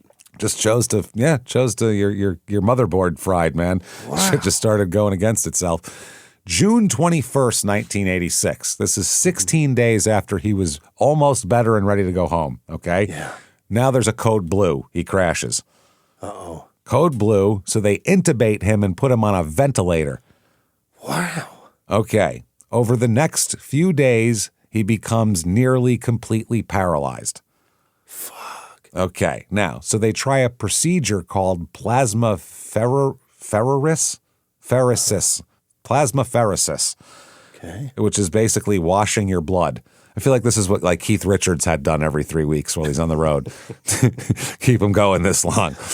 Just give me a whole new batch, everybody. Just put the heroin in the one arm, put it with the other washer in the other. It'll swirl around, man. It'll be a good high. Wash your blood like there's brushes or something. Yeah. I don't know why I pictured like tiny microscopic elves doing it, like while they're singing. Well, they have little it's either brushes. that or you eat a Tide Pod, James. You One got of the choices. two. Well, give it a shot. Why not? And he improves a little bit. Mm-hmm.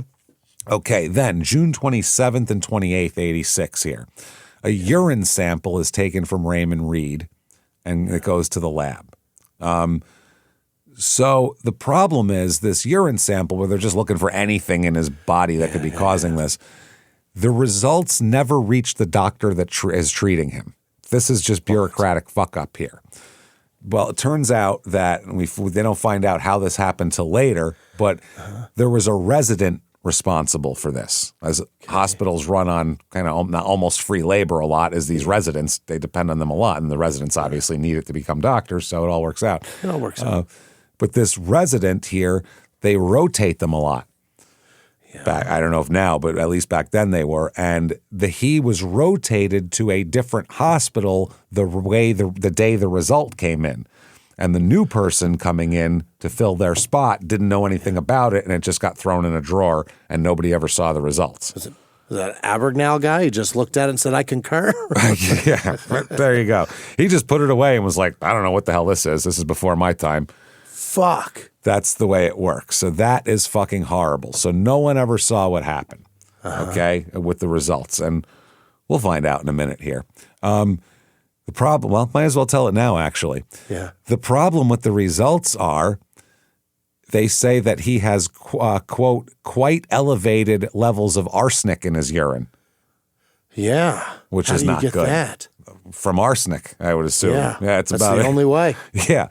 So July through September 86, okay, he gets better. He gets some movement back. He can breathe on his own. And he's starting to do better, because he was in a seriously, locked in like ICU. Intubated and fucking paralyzed. He's doing so much better that Blanche asked the doctor could I please bring him, I know he's had to have all the, you've had to give him certain things, but can he have food from home now? The poor guy misses his home cooking, and he's how do you expect him to recover if he can't even eat the foods he loves and, gets his strength up? And the doctor said, well, of course, yeah, if if he's strong enough to eat, then why not? I'd rather have him have home cooking he's used to there.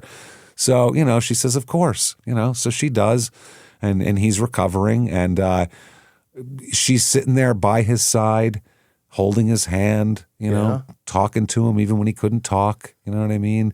Putting blankets on him. Is he warm enough? Let's get him some socks, all that kind of thing. Is he eating enough? Is he warm enough? As you would want your significant other to help you with, you know what I mean? The hospital food went untouched. All the cooking was she'd bring home. Right. She'd cook the night before and then bring home all the meals, or bring all the meals to the hospital and everything like that. She brought iced tea, frozen yogurt, milkshake, soups, banana pudding, all that kind of thing. And then also, at some time in here, he signs his will making her a 1/3 beneficiary of his estate. 1/3? Okay. 1/3, because I think he has 2 kids too. So I think he chopped it up like that. Right. So, I mean, he's sitting by her side. She's sitting by his side, showing her devotion to him, and he decides to repay her that way, just in case things go badly for him. Sure. End of September 1986, he suffers another setback. Damn it. The doctors had started talking about sending him home like a couple days before, and then it starts to get bad again. He'd come back, and now he's on death's door again, which is crazy. So this has happened like 4 different times where he might be able to go home soon, and then all of a sudden he takes a bad turn. Mess. Yeah. So he's essentially been in the hospital for like 5 months at this point. Horrible. October 1st, 1986. This is the time this Elisa Hutchins, who's the head nurse in the ICU, which is much better than head cashier at Kroger's, by the way. Well, yeah. It's a big one. She makes better money. Yeah, it's a very important job. Yeah. She says the last time she ever saw Raymond looking really well was October 1st. He was in the intermediate care unit, was off the critical list, and Blanche was right there feeding him his beloved banana pudding. That she makes for everybody, and all the neighbors love her banana pudding. She brings it to the bake sales and the church clubs and all that shit. Yeah. October 3rd, 1986, 2 days later, this Hutchins visits Reed again, the nurse, and he's in acute respiratory failure. Again? Or distress. And he's scared for his life, and he said to her, please help me or I'm going to die. Right. That's what he said to the nurse. October 4th through October 6th, 1986. Okay. Raymond Reed's son, Stephen, who was a student at East Carolina, visited his father. And he found that his father had eaten breakfast, and, he stayed through the 5th and headed back to school. Then on Monday, October 6th, Blanche called the son and said, you better get back here as fast as you can. He's taking a turn for the worse. He said that when he walked in that evening, and he had seen him on Sunday, and this is Monday night, he said he barely recognized him. Oh, he looked that bad. He said he looked like he'd gained 100 pounds overnight because he was so swollen. His whole body, his face. He said this is horrifying. Stephen said his eyeballs were even starting to swell and his skin was splitting. Splitting? What does that? Like you're the Hulk or the Wolfman or something. Like, your skin stretches a lot. He's got Teen Wolf in there. Think about that. Yeah. Yeah, dude. This is like... Why would it be splitting? I don't know if this is like some, I didn't know there was anything that could do that. God damn it. The goddamn horror guy who made the heads Wes explode Craven? for scanners. The goddamn special effects guy, Savini, Tom Savini. This is like a Tom Savini creation, like swelling with the skin splitting. Yeah. And, this is horrifying. Only time I've ever heard of skin exploding like that is like falling off a building. Yeah. I didn't know that you could just get sick and expand so much your skin rips. I mean, normally I guess you would expand at a slow rate so your skin would Yeah. have time to catch up. But I guess in one day, if you go from normal You to can't blown go up, from- your skin can't catch up. Yeah, you can't go from me to Fat Albert and then Yeah. expect it to hold it all. Women don't get all of their belly for 9 months of pregnancy the day Overnight. they turn pregnant. Yeah. They would probably split and explode. Yeah. So, yeah. Then October 7th, 1986, a doctor said that Raymond Reed was progressively weaker and unable to continue his breathing on his own well enough to sustain life. So he was on heart drugs and a ventilator. He could only communicate with his eyes. Blink once for yes, twice for no type of shit. Whoa. In the early afternoon, he coded again. They did CPR. They tried to put emergency drugs through his heart. They did everything, and it was too late, and he dies that day on October 7th, 1986. That's the toughest sumbitch I've ever heard of. And the worst year I've ever heard of. This Yeah. is the worst 10 months I've heard of a human being living. That's awful. Awful. Fuck, he fought. And it's the, how did I pronounce it? The Guillain Big Air, whatever the fuck it was. It's that syndrome is what's the cause of death there. So right after he's pronounced dead, several witnesses heard Blanche say something here. She was obviously distraught. Yeah. And she said, they talked about, maybe we do an autopsy to find out exactly what went on in there. And she's crying and says, we cannot have an autopsy. He's been through too much. He's been poked and prodded enough. Leave him alone. You poke that swollen man, he's going to explode. You leave him alone. He's been through enough. God damn. So, Stephen said that Blanche told her, this is Raymond's son, Stephen said that Blanche said, if any doctor asks us if we want to do an autopsy, let's say no. Your dad's been through enough pricking and poking, and if they didn't find out what was wrong with him in 6 months in the hospital, then it's their loss. Like, what are they? How are they going to find out now anymore if they couldn't figure it out in 6 months in the hospital? Well, they weren't looking on his insides then. That's probably because why. they can't cut his fucking chest to figure it out. Can't really take organs out and stare at him in the light and shit and really get a good gander at him. They're lost? Jesus They're lost. Blanche. So they bury him because, he has a cause of death. He's been in the hospital. It's not a surprise. So they bury him at the Pine Hill Cemetery in Burlington here. And that's that. No autopsy. No autopsy, no. They figured they knew what happened to him. They didn't know how it happened, but they didn't know if they could find that out from an autopsy anyway. So they were like, His brain control alt deleted. What do you want? That's it. It's all gone now. So the nurses said that Raymond had become their favorite patient. One said, quote, I can't explain why. I don't always get very close to my patients, but we all loved Raymond. That's nice. He was that kind of guy. Now, remember I said how he signed over his estate? Apparently here, while Raymond was laying, this happened while he was in the hospital bed during one of his streaks where he was unable to speak. So Blanche's lawyer from her sexual harassment suit referred her to another lawyer to prepare a will for Raymond. Blanche handed the guy some notes. She said a nurse had written them and asked him to draft a will and a power of attorney based on these notes that she hands the guy. He drafted the documents and brought them to the hospital. Now, Raymond Reed couldn't talk. All he could do is nod his head and squeeze a hand. Jesus. So the nurses helped him interpret everything. And the lawyer asked in front of witnesses, the nurses, whether Reed understood that leaving his property to Blanche meant he was taking it away from his sons, basically, and whether he wanted Blanche to share in the insurance money. And he nodded yes to both. Okay. He couldn't hold a pen, so the lawyer signed his name for him in front of a notary and 2 witnesses that he wanted him to do that. Sure. You can do that.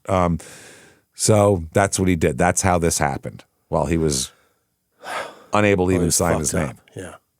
So Blanche, obviously, this is dead man number 2, 3 if you count her dad in her life. Heartbreaking. But you got to move on. You can't just sit back and let life kick you in the balls every day. Well, especially if you're already going out with another guy, too. You already got another boyfriend. That's kind of hard. So, now she just takes up with the good Reverend Dwight Moore. And they begin seeing each other publicly. Now it's really out in the open, they're two nice older people that are finding each other, and everyone thinks it's sweet, essentially. That's it. Look at them. Yeah, he says that he occasionally drove, by the way, Dwight would occasionally drove Blanche to the hospital to see Reed. And he accompanied her to the funeral, which is ballsy. Oh, shit. That's a wild one. Hey, everybody, if if your spouse dies, don't bring don't bring a hookup to the funeral. Strange. Yeah. That's a little weird. Yeah, that's just too much. In front of the kids? In front of the kids. Yeah, that's wild. So, I mean, she could say he's my pastor, though. That's the thing. Yeah. He's helping me through this hard time. My spiritual advisor. Exactly. Helping me out here. Now, he says, this is old Reverend Moore here, I was very much involved with Blanche during the time of Raymond Reed's illness. She assured me it had never been a romantic attachment between her and Raymond. They've been together for 20 years, not romantic. They're just... Never. Just hangout buddies. They're like the Golden Girls, basically. They just sit around, eat cheesecake, gossip. We had lunch one day, and he said, one day put me down. Jazzercise. Yeah, that's all. Yeah. So he said that they had just been friends and coworkers. She said their friendship was based on the fact that she led him to Jesus.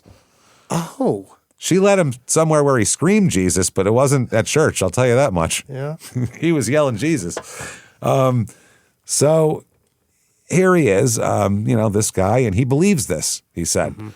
So as far as he knows, they're just two devoutly religious people who found each other, and they both known loss. That's all. Yeah.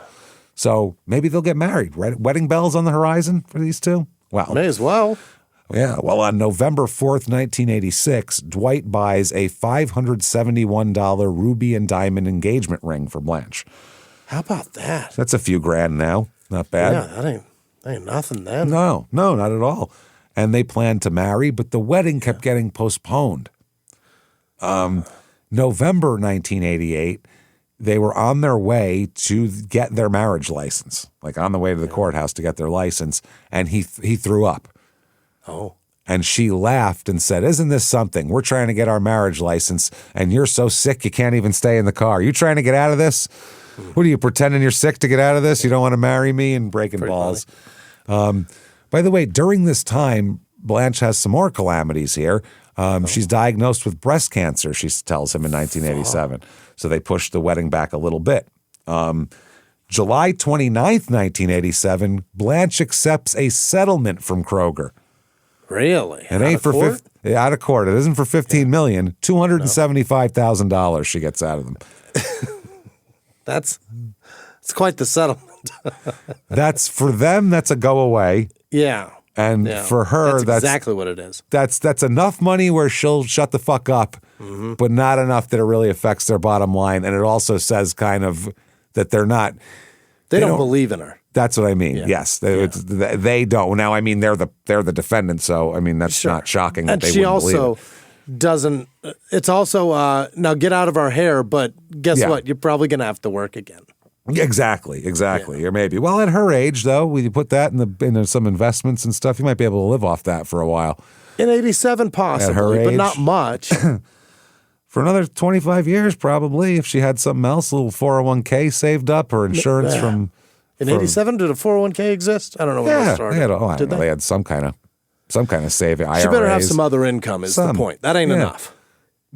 Yeah. No, I mean it's tough. I don't know. You could probably pull that off back then. I bet. Stretch it? If you lived in a trailer that you owned? Maybe, yeah. I mean, you weren't going on extravagant vacations. Yeah. With Social Security kicking in too in 10 years, you could probably make that just do fine for you back then. Maybe stretch, not. I don't know.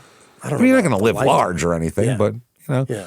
So, then she develops that she says, now this is what she tells Dwight, a mysterious intestinal ailment again. Oh. Starting to think, is there something in the house? You know what I mean? Yeah. If I'm the doctors, I'm like, well, where do you live? What's going on here? And she's got cancer. Do you have like a furniture that's just mold? Like like a recliner that's just upholstered mold, essentially? Right. Is that what you're doing here?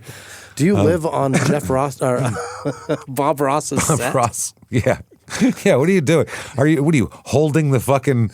The vat of... Holding the turpentine bucket? Cancer or whatever? Turpentine? Yeah. So she said that this required 2 surgeries as well. Oh. And she pushes the wedding date a little bit more. So November 26th, 1988, they're supposed to get married that day, but it has to be canceled because this is when Blanche has to be hospitalized for nausea and vomiting. Oh. Something's going on. Yeah, it's not good. Now, April 19th, 1989, the wedding finally happens. Here we go. She becomes Blanche Kaiser Taylor Moore. So many names. It's so many. They went to where everyone goes on their honeymoon, New Jersey. Is that right? Oh, yeah, everyone knows. I believe it's probably Trenton. Everybody wants the glories of Trenton for their honeymoon, the romance, the intrigue. Probably Atlantic City. Patterson. Yeah, probably Atlantic City or some shit, or the shore. It's April. You're not really going to the shore, so it's probably Atlantic City. I don't know where else you'd go in April. Yeah. I don't know where you'd go in New Jersey for honeymoon in April. I don't know. So anyway, they go there, and here they are, married, a preacher and his wife, and everything else. 5 days later, they get home. Okay. She comes home with curtains for their house. Yeah. And they're home now. They only were there a few days. And a chicken salad sandwich for him. That's nice. She came home with curtains and stopped and grabbed him lunch, too. Isn't that nice? Pretty good day. Yeah. Yeah. 2 hours later, he gets very sick. Okay. Very nauseous, relentless vomiting. But chicken salad, I'd want to know where it came from. That could be some bad mayonnaise in there, and that'll put you down. Did you bring that home from Jersey? Yeah. So he's admitted to the Alamance County Hospital again. Yeah. Now, one of the things he says to his doctors, because they're like, would you ingest what's going on? He goes, I mean, I had a sandwich, but I don't think that was bad. He said, you know what, though? I've been using, because it's April, lately, I've been getting my lawn ready and my property ready for the summer, and I've been using a lot of chemicals in the lawn to kill weeds and shit. I might have inhaled a bunch of it, basically. Yeah, like, this they could don't be. even know that Roundup's toxic at this point. Fuck no. They're like, this is the best. Put it on your salad. They're like, fucking go ahead. It's awesome. Spray it right on there like a balsamic vinaigrette. It's wild how much of that stuff was just out there. Oh, just everywhere. And we don't still know in the ground, still out there. We don't holding know what on. that did. Fuck no. No. We'll find out in fucking 2045. Yeah. But let's blame cancer on other things, not poison that we've been having put on us for a long time. We've just been walking around spraying in our feet for the last 30 years. Couldn't be that. Couldn't be that. Couldn't be. Put it into a fine mist and spray it in the air. It's real fine. So it's, can really get in your nasal passages. Or you could get to the end of the nozzle and spray it into a stream where it just bounces up to your face. That's what you really want. That's good. Put it in a pressurized jug that you just carry around. Yeah, there you go. Christ. Wow. So they move him between the Alamance County Hospital and the North Carolina Baptist Hospital in Winston-Salem, then to the North Carolina Memorial Hospital, which I don't like the word memorial in a hospital ever. I don't want anybody's, I'm still here. Name. I don't want the honor of somebody that died here. I don't want memorial means dead. Don't put that in the hospital name. I don't want that here. That sounds bad. How about Life Hospital? Living. Still alive. North Carolina Still Alive Hospital in Chapel Hill. Doing great. North Carolina Fixer Hospital. Fixer. Feeling good. Fix everything. Yeah. Feeling good Lewis Hospital. Maybe one of those.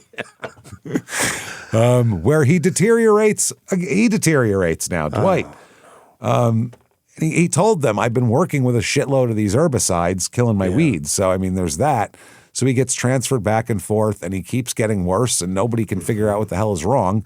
Now, the big teaching hospital in Chapel Hill, North Carolina Memorial Hospital, it's a big hospital, and they tend to go through things, especially these teaching hospitals, because they're showing the kids how to go through everything, or young people, aren't really kids. Then he gets worse.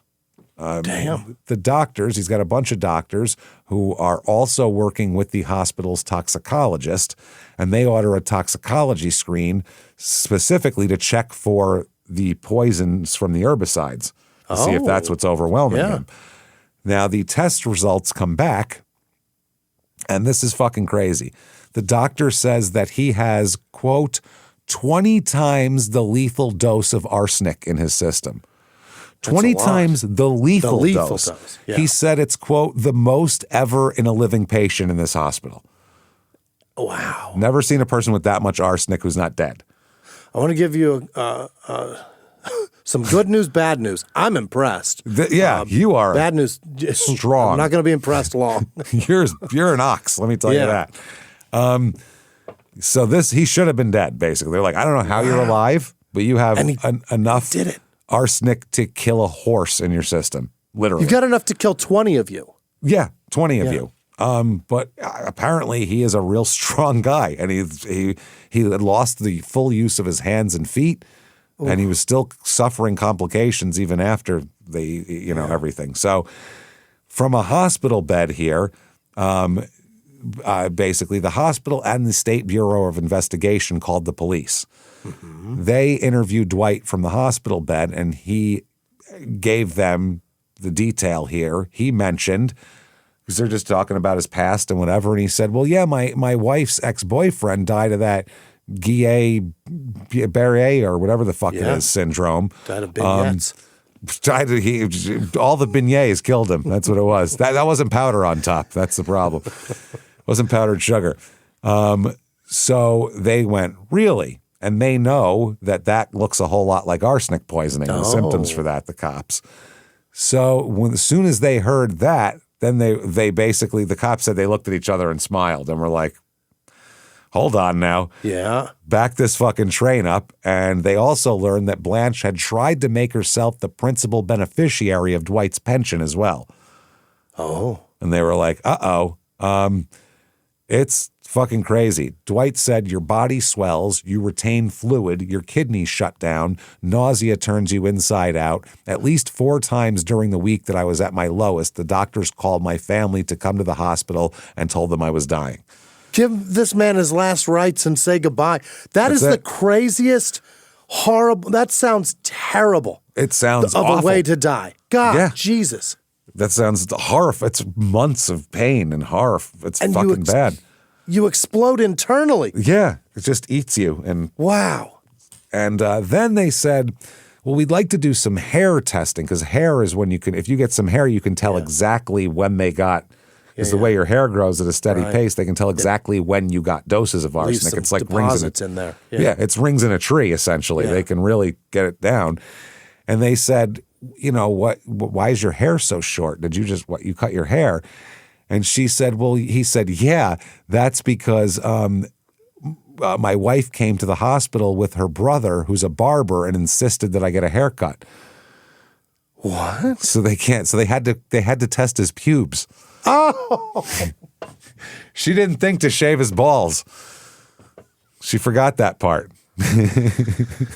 You give yourself haircuts down below? Never, sir. Perfect. Nope. Perfect. Let's go. No. See if we can get some of the longest ones. No. It's like getting Santa Claus in a leg lock down there, everybody. Bring it in. Bring in the tweezers. Be crazy. It's all right. So the investigators, they're talking to him. He's telling them of Reed's death. And because when they said, do you know anybody that Blanche has known who's died under unusual circumstances? And he said, her ex-boyfriend there. Yeah. And so the last time, this is funny, the Reverend Moore talks to Blanche when he's sick. He's still sick from arsenic, and they've already told him what's going on. Uh-huh. And he said, what happened, Blanche? What's going on? And she said, quote, I'll tell my side at the right time. What? Which is not the answer you want out of your wife at that point. That is not what I asked you, babe. Nope. So then in 1989, they get the backhoes out. They get the bulldozers and the shovels out. Yeah. Because they're going to go a-digging. Digging folks up. We're going to dig a bunch of people up, by the way. This is... Wow. It gets way bigger. They have court orders and exhume the bodies of P.D. Kaiser, her father. Dad. James Taylor, her first husband. Raymond Reed, the boyfriend. And Isla Taylor, the mother-in-law. What? They pulled her out too? They're pulling everybody out. They also pulled Joe Mitchell, a 57-year-old meat cutter at the same Kroger store where Blanche once worked. Wow. Anybody that's died in her orbit, we're pulling them all? They want to exhume Ina P. Vinson, a 74-year-old whom Blanche visited with gifts of food during her final days of an illness in 1977. Holy shit. John W. Reber, a 77-year-old who attended Dwight Moore's church before Reber's death the year before, and Mabel Parsons, a 61-year-old Kroger cashier who died last year. Blanche just didn't like the looks of her. You know how it is with these Kroger cashiers. So June 13th, 1989, here comes fucking Raymond Reed out of the Pine Hill Cemetery. Yeah. Wow. He is exhumed. The body's taken to the medical examiner's office here in Chapel Hill. Autopsy performed. They find, quote, clearly recognizable Mees lines, M-E-E-S lines, across the fingernails of both hands. And the toxicology report indicates a concentration of arsenic in Reed's liver tissue 30 times higher than one might see in an average individual who's not having a significant exposure to arsenic. Oh, boy. The arsenic in his brain tissue was approximately 67 times higher than that expected in a normal individual. Oh, boy. 67 times higher. Wow. As a result of these findings here, Dr. John D. Butts, B-U-T-T-S, Butts, that's awesome, and he's the chief medical examiner, concluded that Reed, quote, died as a result of the complications of arsenic poisoning. Okay. Furthermore, he said, based on analysis of hair samples from the exhumed body of Reed, another doctor, a professor of chemistry at the University of California, Irvine, and an expert in the field of nuclear chemistry, concluded that the arsenic levels found in Reed's hair correspond to, because they can tell when it happened, a long period of ingestion of arsenic, multiple ingestions. He's ingested a whole bunch of this one over a long period of time. Oh, my God. He noted that the arsenic level peaked at 70 parts per million, which is roughly 70 times the normal level. Fuck. That is crazy. It should be, I guess, 1 part per million, I assume. So James Taylor, remember him? Yeah. Old James Taylor, July 6th, 1989, he is exhumed. And the autopsy results are died of arsenic poisoning. Yeah. Motherfucker. Let's see. Go through here. Don't know exactly how much. Okay. But that's what it is. He's got a bunch of arsenic in his system here, which is fucking crazy. So they said the husband, the boyfriend, the father, and I believe the mother-in-law. The 83-year-old? All test positive for arsenic. The 83-year-old has what the fuck could she have done wrong? Mother-in-law, man. Yeah, you know. Told her the seat in the back isn't near punishment enough. No, she just told her not. She didn't put the sweet shit on the sweet potatoes or whatever the fuck they eat down there, and she lost her mind. Imagine an 83-year-old is the target of your ire. Well, she shouldn't have talked shit about the green bean casserole, Jimmy. That's what happens. Cross me with one of my appetizers and see what happens. You're going down, Grandma. Holy fuck. What the fuck is happening? That is dark. I would say. James, on Thanksgiving Day. On Thanksgiving. Shit is dark, man. Wow. That's the most vicious thing I've ever heard in my life. She was doing that while the Lions lost. Think about that. That's what's going on. She's watching Landry stomp on his hat while she's sprinkling that over some fucking stuffing. What the fuck? This is crazy, right? My God. An 83-year-old on Thanksgiving Day is the most horrific thing I've ever heard. She was planning on killing his grandmother on Christmas, but couldn't get around to it. You know what I mean? She's 102, so you never know. That's unbelievable. It's wild. Now, Lieutenant Steve Lynch, in addition probably to walking around annoying people with his guitar comic humor. Is that who that is, Stephen Lynch? Stephen Lynch, yeah. Chief Detective of the Burlington Police. Everyone's going to say how much they love him. I get it. Okay. He's very witty. He's Very witty. That's why Very he needs clever. musical accompaniment with him. Actually, I'll say this for him, for a guitar comic, he's as good as it gets. That is, yeah. Which is a compliment. He's as good as you can do with that. Honestly, I can't stand if you just have a guitar. I'm like, I want to hear your thoughts. I'm not listening. I'm not clapping along. I don't want to do that. But he's good at what he does, and the crowds love him. He put the F word in a song. Oh my goodness. He changed that to the F word. That was clever. But people love him. I get it. That's fine. But I love the Dan Band a lot. So yeah, there's that. That's funny because that's a whole band. I love that guy. I love all That's the a people whole involved. band, though. They're committing. That's such I love commitment. them. That's Yeah. such commitment. This is just one guy, the a comic other who's reason I like, love him- I can get people to clap along, and it's easier to follow someone when I have a guitar, essentially, because I'm different. The other reason I love him is because he doesn't have to show us how fucking talented he is. He is married to Kathy and Jimmy, who's so wealthy. He doesn't have to do a goddamn great. thing. But Yeah. he runs out there showing us, I'm talented too, motherfuckers. I could do something. And I love him. So this guy said that this is the most talked about criminal case in this town since 1939, when another local woman, Helen Holder, was charged with harboring the two killers who had gunned down the police chief during a robbery of a gas station. Sweet Christ. Yeah, Holder was convicted in this courthouse, the same one where Blanche is arraigned. He said, but nothing in memory has gotten the attention this case has. Not in Burlington. We've checked out the details in 22 deaths. Wow. We'll get to that. He said, you can't just exhume bodies for everybody that calls in. Right. You can't just pull everybody out of the ground. You need a court order with a reason for it. She killed an 83-year-old on Thanksgiving Day. Maybe on that. We don't know. Cold-hearted. So that's those lines, those clearly recognizable lines across the fingernails of Reed are really what they're white bands across the fingernails. That's a big deal. They said that, and then the official thing that Dr. John Butts here said, Reed died as a result of the complications of arsenic poisoning. It is amazing what your fingernails will tell you. There's ways to tell if you have cancer by the way your nails fit together. If you could see through it, that you're fine. But if it's flat and there's no gap at the cuticle, you're in trouble. Is that real? That's real. Really? That's a real thing. I don't know. I saw it on the internet. So maybe now you got I feel like that's one of those, if your hand's bigger than your face, you have cancer type of things. Then you No. Hey, Is that a thing? No. It's a people joke say as a that? kid.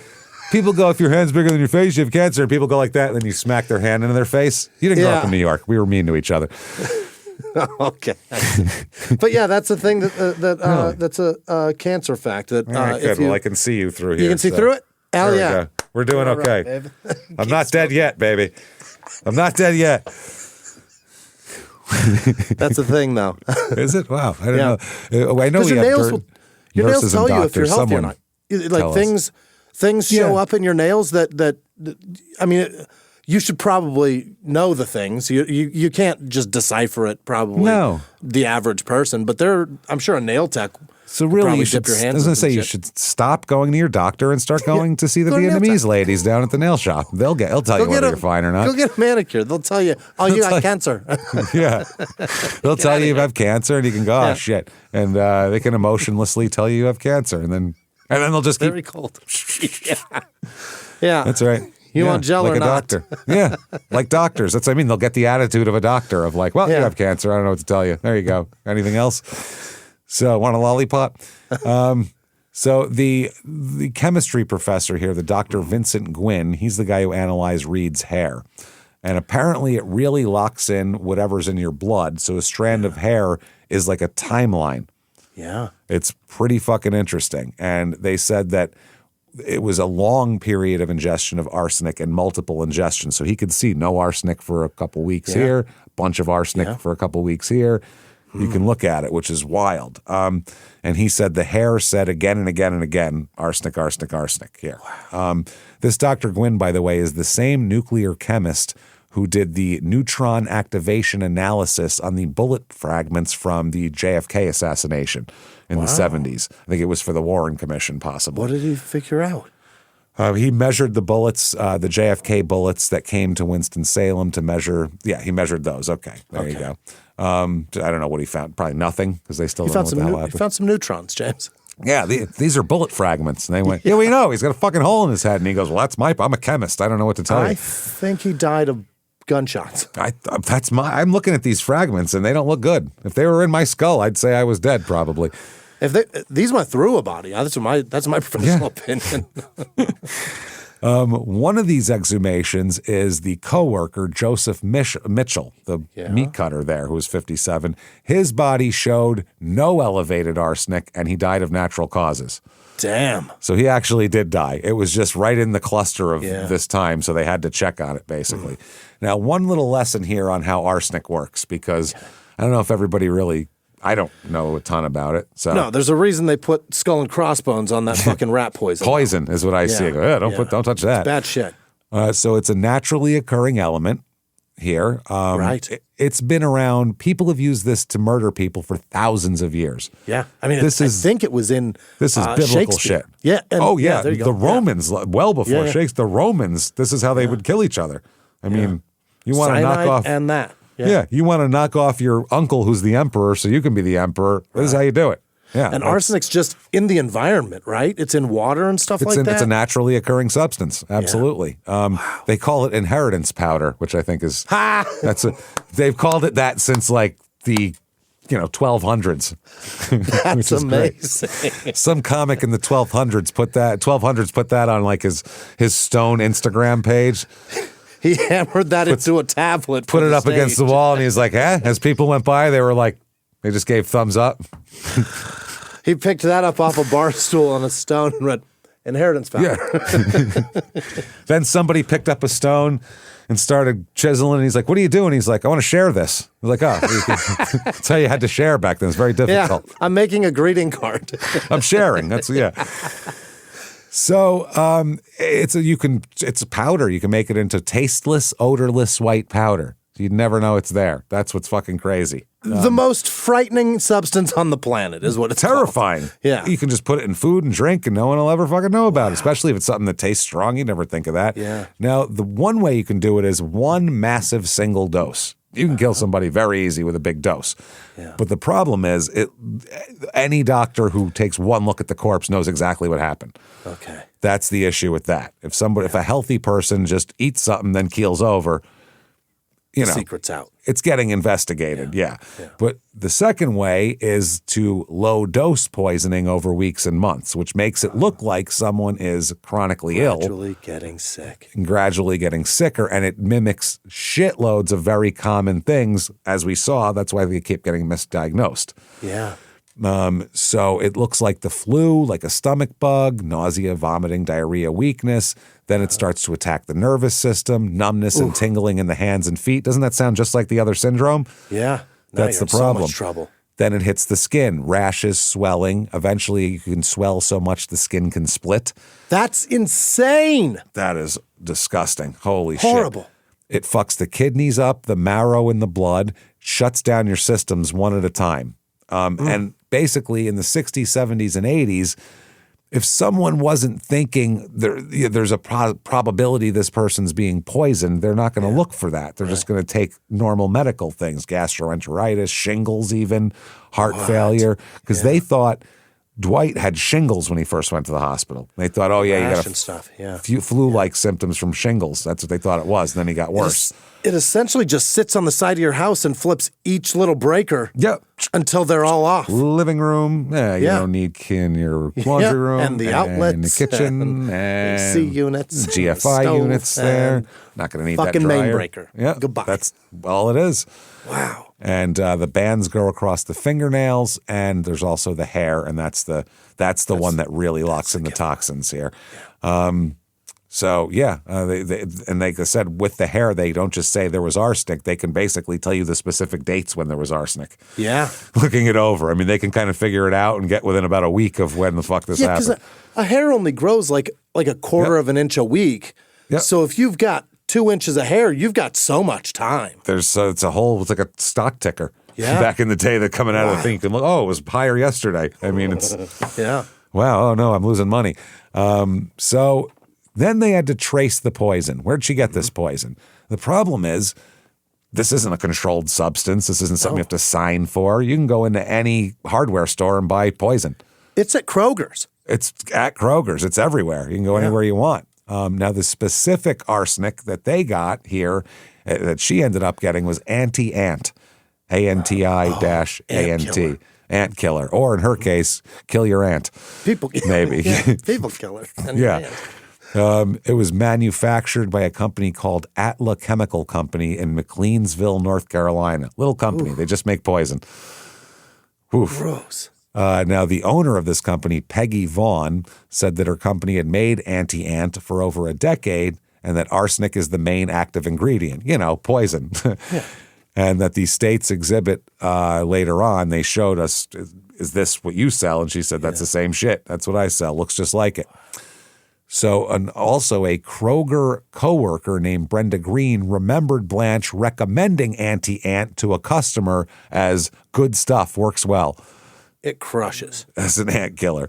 And then Dwight also said, her husband, Dwight Moore, said in the summer of 85, Blanche showed him a bottle of anti-ant and asked him to buy more from Bird's Food Center, which he did, and gave it to her. So he might have bought his own poison, by the way. That's fucked up. She's too fucking lazy to even get her own poison for these people. Could you run down the store and get my murder weapon? Wow. Can you imagine being like, can you hand me that gun there? Thank you. And then shooting the guy. Well, fucking, hey, get it yourself next time. Toss me those 38 rounds. Yeah. Jesus Christ. And a former coworker named Leonard Wolf, who ran a little convenience store called Ken's Quickie Mart, remembers Blanche coming in and around April 89, which is when they got married and when he got sick, in early April 89, right before the wedding, right before the poisoning, and asked if he had any anti-ant in stock. Wow. Is that liquid or a powder? Do you know? It's a powder? Yeah. Granules. Jesus. Fucking granules, yeah. You lay it down, they take it into their nest and die. Wow. So, gross. So after all this, they have to sit down and have a little chit chat with Blanche. Yeah. We got to have a little talk with old Blanchy girl here. So what have you done? They sit her down. Yeah, what have you done? And she comes in like a dress and a blouse and the big glasses with the chain like my and grandma. the gray hair. Oh, absolutely. She's wearing an ascot. Absolutely. Yeah. She's almost 60 years old and dresses like she's 76. So she comes in and she sits down. She denies everything. I don't know what you're talking about. Yeah. They ask about arsenic, and she said they probably took it themselves. Everybody you know? They keep taking it, these guys. I'm such a pain in the ass. Every man I'm with tries to murder himself with arsenic. That's how it works. I'll drink ant poison. Yeah. And they were like, well, I mean, let's forget about your alive husband. Let's talk about your two dead husbands. 15 years apart, they both had the same idea. Right. To just spread, rather than sweet and low in their coffee, they're going to use fucking arsenic today. That's Throw it. that in your fucking summertime lemonade? Yeah, that's what's going on here. And then they said, what about the hair? You knew that they checked hair, and you had his hair cut. Right. We had to use pubes, man. What the fuck, basically? You got us digging around in a man's crotch. In an old dying man's crotch. You scumbag. So here are some excerpts from the interrogation, which is great that we have this. The cop said when he, meaning Raymond Reed, started getting real sick when he was at the hospital, did you ever carry him food or anything? Did you take food in? She says, no, you couldn't carry him in food, which we know is a lie. It's true. They said you never carried Raymond no food while he was in the hospital. Oh boy. This is a homicide detective. She said the man went to school for this. Yeah, this is an important man in the community. Yeah, you never carried Raymond no food. She said, no, sir. I didn't. I don't remember taking anything into his room. Okay. Which is very specific. Into his room sounds why are you qualifying it with that? They said, did Raymond ever give you any money? Yeah. She said, well, as a matter of fact, yes, he did. Raymond did give me money. They said, did he give you a large amount of money? She said, when he was in Colorado, he wrote me or called me or something. I can look it up. He said he felt so guilty that he was on vacation and I was not, so he sent me a check for $1,000. In Colorado. When he was in Colorado. Yeah. He felt so guilty. Gave her a check for $1,000. They said, what was the most was that the most he ever gave you? And she said, to my knowledge. But now Raymond, he was always giving me something, buying me expensive gifts. It's a real giver. This Kroger manager gig is crushing, man. Yeah. Wow. Oh, you don't, grocery store managers make a killing. Apparently so. They really do. He's doing great down The highest paid person in the store, and they move them to other ones based on how well their store. I never knew if they made a lot of money or whatever. Yeah. I mean, they seem to do okay, but I mean, he's buying expensive gifts, having a wife and her on the side, buying her shit. That's, Early you have a fair money. That's early 2000s was 6 figures. They're doing great. That's great then. Yeah. I don't know if you had a fair money, but I guess you do. I don't know. Is 6 figures a fair money? I don't think it is. I think that's in the 80s. Depends on, I think Back in the then it 80s, is. 6 figures is a fair money. Yeah. But I don't know if they were making that. They're probably making $80,000 a year in the 80s. That's if they're a lot making of money 6 figures in 80s, 2000, they've got to be, right? They got 6 figures in the early 2000s. That's a lot of fucking money. It's a lot of money. I mean, a lot. And when I say 6 figures, 130, 140, Yeah, that's a good fair money. money in 2002 for sure. Probably, yeah. That's if they split this in half. Who gives a shit? I'm still making $70,000. I can still afford. It's like my math joke. I can get that one bedroom. I can do Yeah, it. I still. Oh fuck yeah. So then the cop said, well, it's obvious that he must have really loved you. Try and bait her a little. She said, well, I think he did. And another thing that I have to honestly say about this with this thing with Dwight was that he knew that Dwight, he says Raymond knew about Dwight. Oh. That's what she says. So she wasn't really having an affair. It's not an affair. It's knew. an open relationship. It's just fine. Yeah, they're just freaky church people. It's all good. Yeah.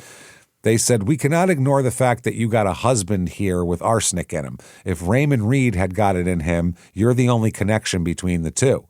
Yeah. She said, what do you mean the only connection when I went all that span of time and did not see Raymond before he got sick? And they said, Blanche, you visiting him in the whole time in the hospital, the whole time he was there. And she said, was when Raymond was in the hospital, he had one nurse with him all the time. You went in for 5 minutes. Meaning you don't know what was going on. Ask the nurse, basically. So they go, tell you what, turn around. Let's test and see how small these cuffs go with your little bony wrists. You're under arrest. So she's arrested, charged with first-degree murder in the deaths of James Taylor and Raymond Reed, with assault with a deadly weapon with the intent to kill for the poisoning of Dwight Moore. Okay. The rest of it, he survived. Yeah, they're going to deal with the rest of it if they have to later, and just these are the ones they can prove pretty definitively, and these are the ones they're going for. So she's held in the county jail for 14 months before trial. Whoa! Just knitting, making pudding. Dwight Moore said that if he had died, Blanche might have inherited as much as $75,000. But this is the night. He's such a nice man, this guy. He said he didn't believe that was her reason for poisoning him, though, was for money. He's like, the fuck else? In his mind, he's like, who would do that? Oh, she didn't do it for money. She's a cold-hearted bitch. Yeah, she's nasty. Listen to this. He said, quote, I think her motive was her inability to actually express her dissatisfaction with folks, and it was easier for her to do this than to say no. Very non-confrontational. Yeah. He's basically saying that's exactly what it is. Rather than break up with someone, it's just easier to kill them, to not have the confrontation. Which, is he okay? No, I don't know. No, he's had a lot of arsenic and poison in it. This arsenic has fucked his brain up. Yeah, but actually also psychologically, that might be... Is it easier to live with it like that? I mean, she had to run away from her dad, so maybe that's her thing. Get away from the person. You can't get away from a person you're married to unless you kill them.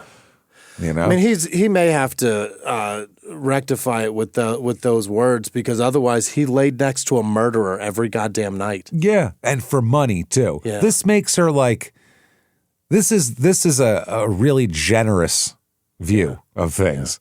that she just had a quote to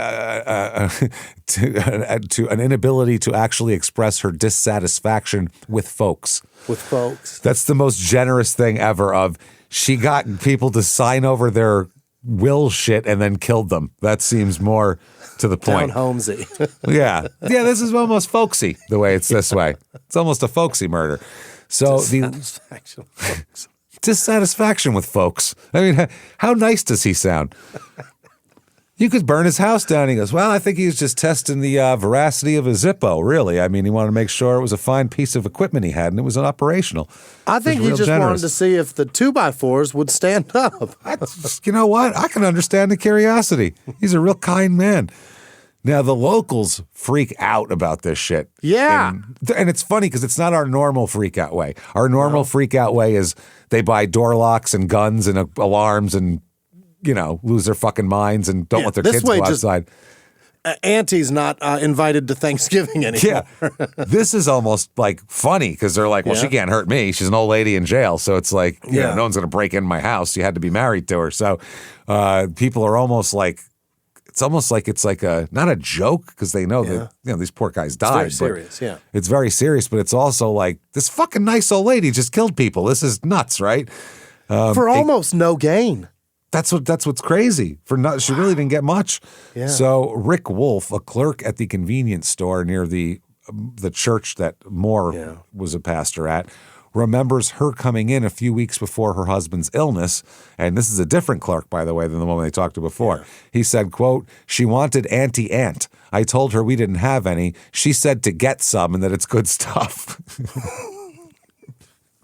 Try it in banana pudding, especially. It's really excellent. Really goes great in potato soup. Yeah. And this guy's even dumber than anybody else. This guy says, quite honestly, I doubt that it meant anything. No, it does. That's the... Oh, boy.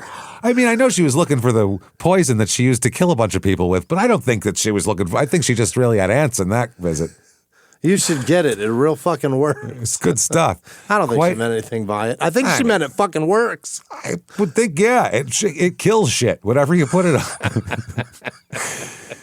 He said, quite honestly, I doubt that it meant anything. I like Blanche, but after everything that's come out, it does make you have some questions. The questions. Some questions. She killed 2 husbands and her 20-year affair and possibly her mother-in-law. Oh, and her father as well. Every man that's been around her, lived in a house with her, is dead or dying of arsenic poisoning. It does lead you to at least 2 questions. One is how many, and the other is fucking why. Why? Yeah. Those are 2 great questions. And how stupid am I that didn't put those things together is the other thing. How dumb am I? Why don't I know? Why don't I think about things better? The manager of a Burlington grill said everybody's talking about it. A lot think she did it. A lot think somebody tried to frame her. Whoa. Wow. People that know her say she'd never do a thing like that.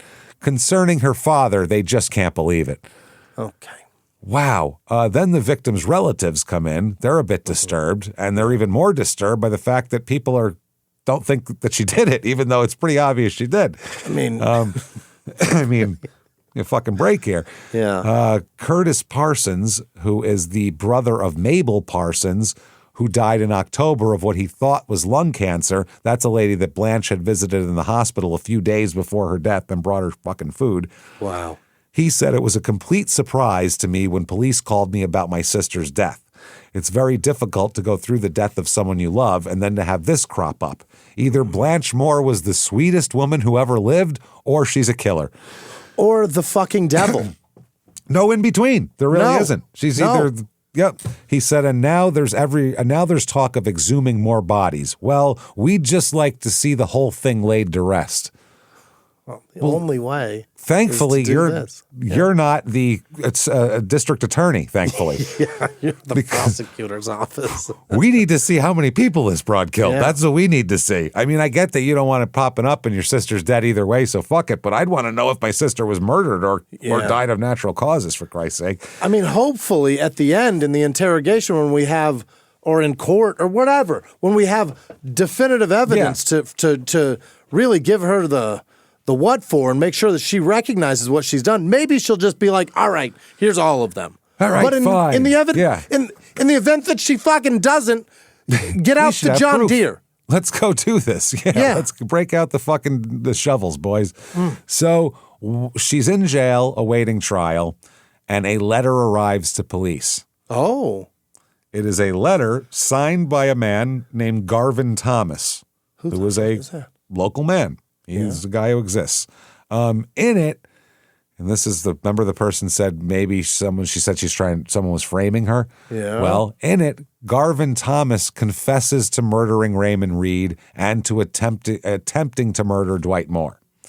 Okay. He said that he did it because, why, Jimmy? I'm in love with her. I'm in love with Blanche. Oh, boy. Couldn't help myself. Yeah. You're seeing into her psyche now, even deeper, right? Yeah. So that's who it is. So police go and find Garvin Thomas, who's a real man who exists. And then they also get handwriting people, and the handwriting said here that it's not Garvin Thomas's handwriting. As a matter of fact, sure looks a lot like Blanche's, is what the experts say. Why did she do that? She wrote her own confession letter saying that someone's in love with her, because then it makes her look innocent and sexy at the same time. It's everything a narcissist needs. And used a real man, a real person threw him under the bus. It's crazy. So he turns up, and the defense would love him to be a real guy that really did this. Yeah. But the problem is he actually has gone to see her. That's the issue. There's testimony from a jailer, Carolyn Hinshaw, that a man carrying a teddy bear and signing in as Garvin Thomas had tried to visit Blanche in jail, saying he'd done so much wrong in his life and hurt so many people that he wanted to start righting his wrongs. That's what this person said. Now, we don't know if this actually was Garvin Thomas, though. Yeah. Could have been somebody acting like him. So the defense, the person here, the defense attorney said, they said that, the person...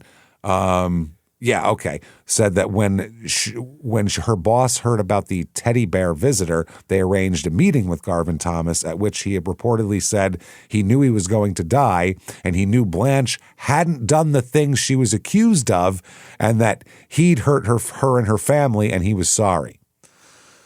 So that's a defense. That's what the defense said, the lawyer said. And by the time trial comes up, of course, he's dying and dead. So. All right.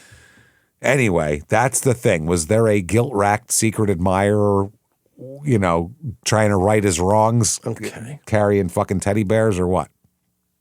The prosecution says she wrote the letter herself. That's what happened. We're not, get the fuck out of here. But even her own defense expert said that he saw signs that there was disguising in the writing, but wouldn't swear that Garvin Thomas wrote it. So even her expert says, I don't think it's Blanche, but I can't say it's him. Okay. So that's not great for her. The problem is, too, when they're really looking into her, there's the obvious people to dig up and look at, but then there's a list of about 22 dead acquaintances connected to Blanche over the years, and they get court orders to pull medical records on all of them. A huge list, 22. That's a lot of people in your circle. Wow. That's a shitload. So they were looking into that. Now, one of the things, she's known as the Black Widow killer. Yeah. And we've encountered a few of these in time. And just to give you a kind of an overview of how common it is or uncommon or whatever here, basically, these are, unless you only do it once, these are serial murders is what these are. Yeah. And basically, serial killing that's a male thing. Generally, it's a dude thing for the most part. It's basically about 7-to-1 male to female. Jesus. Serial killers. Yeah. That's heavy.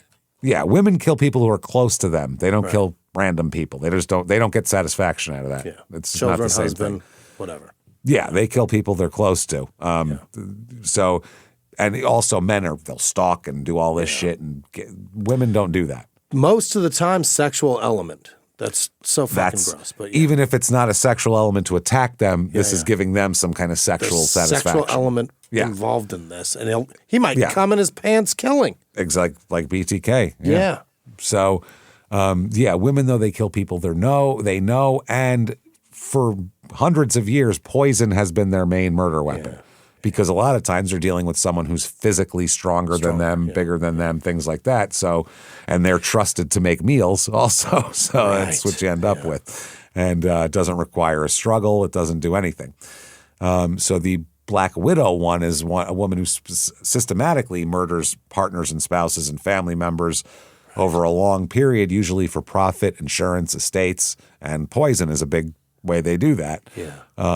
They say that's the opposite of men, too. Women don't do this when they're 20, 25, 27. They do it later, whereas by the time they start with that, men are kind of burned out on serial killing. It's rare for serial killers to be killing people into their 50s. That's rare. Rex Heuermann was a fucking... That guy just it was different. And he's huge, so he can dominate anybody. Exactly. And he's a giant guy. As you age, you get more docile because... They tend to burn out on it. Yeah. You just don't have the energy. They might go out once in a while, but also as they age, they have more responsibilities. They're more tired. They have to fucking work all day. Yeah. I don't think I can strangle anybody with my fucking arthritis. Carpal tunnel, it's not good. It's hard. My strangling thumb's all fucked up. I can't get it. You're going to survive. I'm sorry. Shit, I'm sorry. This hurts too much. This is going to go on for a while. I can't get a good grip. Let me tell you. This literally hurts me more than it hurts you. It really does. It really, really does. So, yeah, that's how it works. Now, pretrial opinions here. This is Lloyd Taylor. This is James Taylor's son? Brother. A fucking victim's brother said, quote, everything points one way, but I just don't know. That's how much she comes across as meek church lady. Yeah. Nice little old church lady. All the evidence is there, and he says, I still just don't. I can't see it out of her. And that's why a lot of them get away with it for so long if they're doing a lot of it. Yeah. He says she was one of the most congenial persons you've ever seen. Always smiling. The only thing I can say, I hope she gets justice, whatever that is. I don't know if she did it. Oh, boy. Now, the sister said it seems kind of odd. All the rest of us lived to be a ripe old age. James was very young. We had a premonition something wasn't right, but we couldn't put our fingers on it. It's just really tore me up wondering why. We bury them one time, they dig them up, and then we bury them again. It's horrible. I just don't understand. Yeah, that's awful. That's awful. And they said the motive seems to be the part that people kind of get fucked up on because Blanche's defenders, like even some of these people's relatives, say there's no motive. She's just what she appears to be. Her brother, Sam, here said he said, as God is my witness, I do not see a dark side to my sister, nor have I seen a dark side.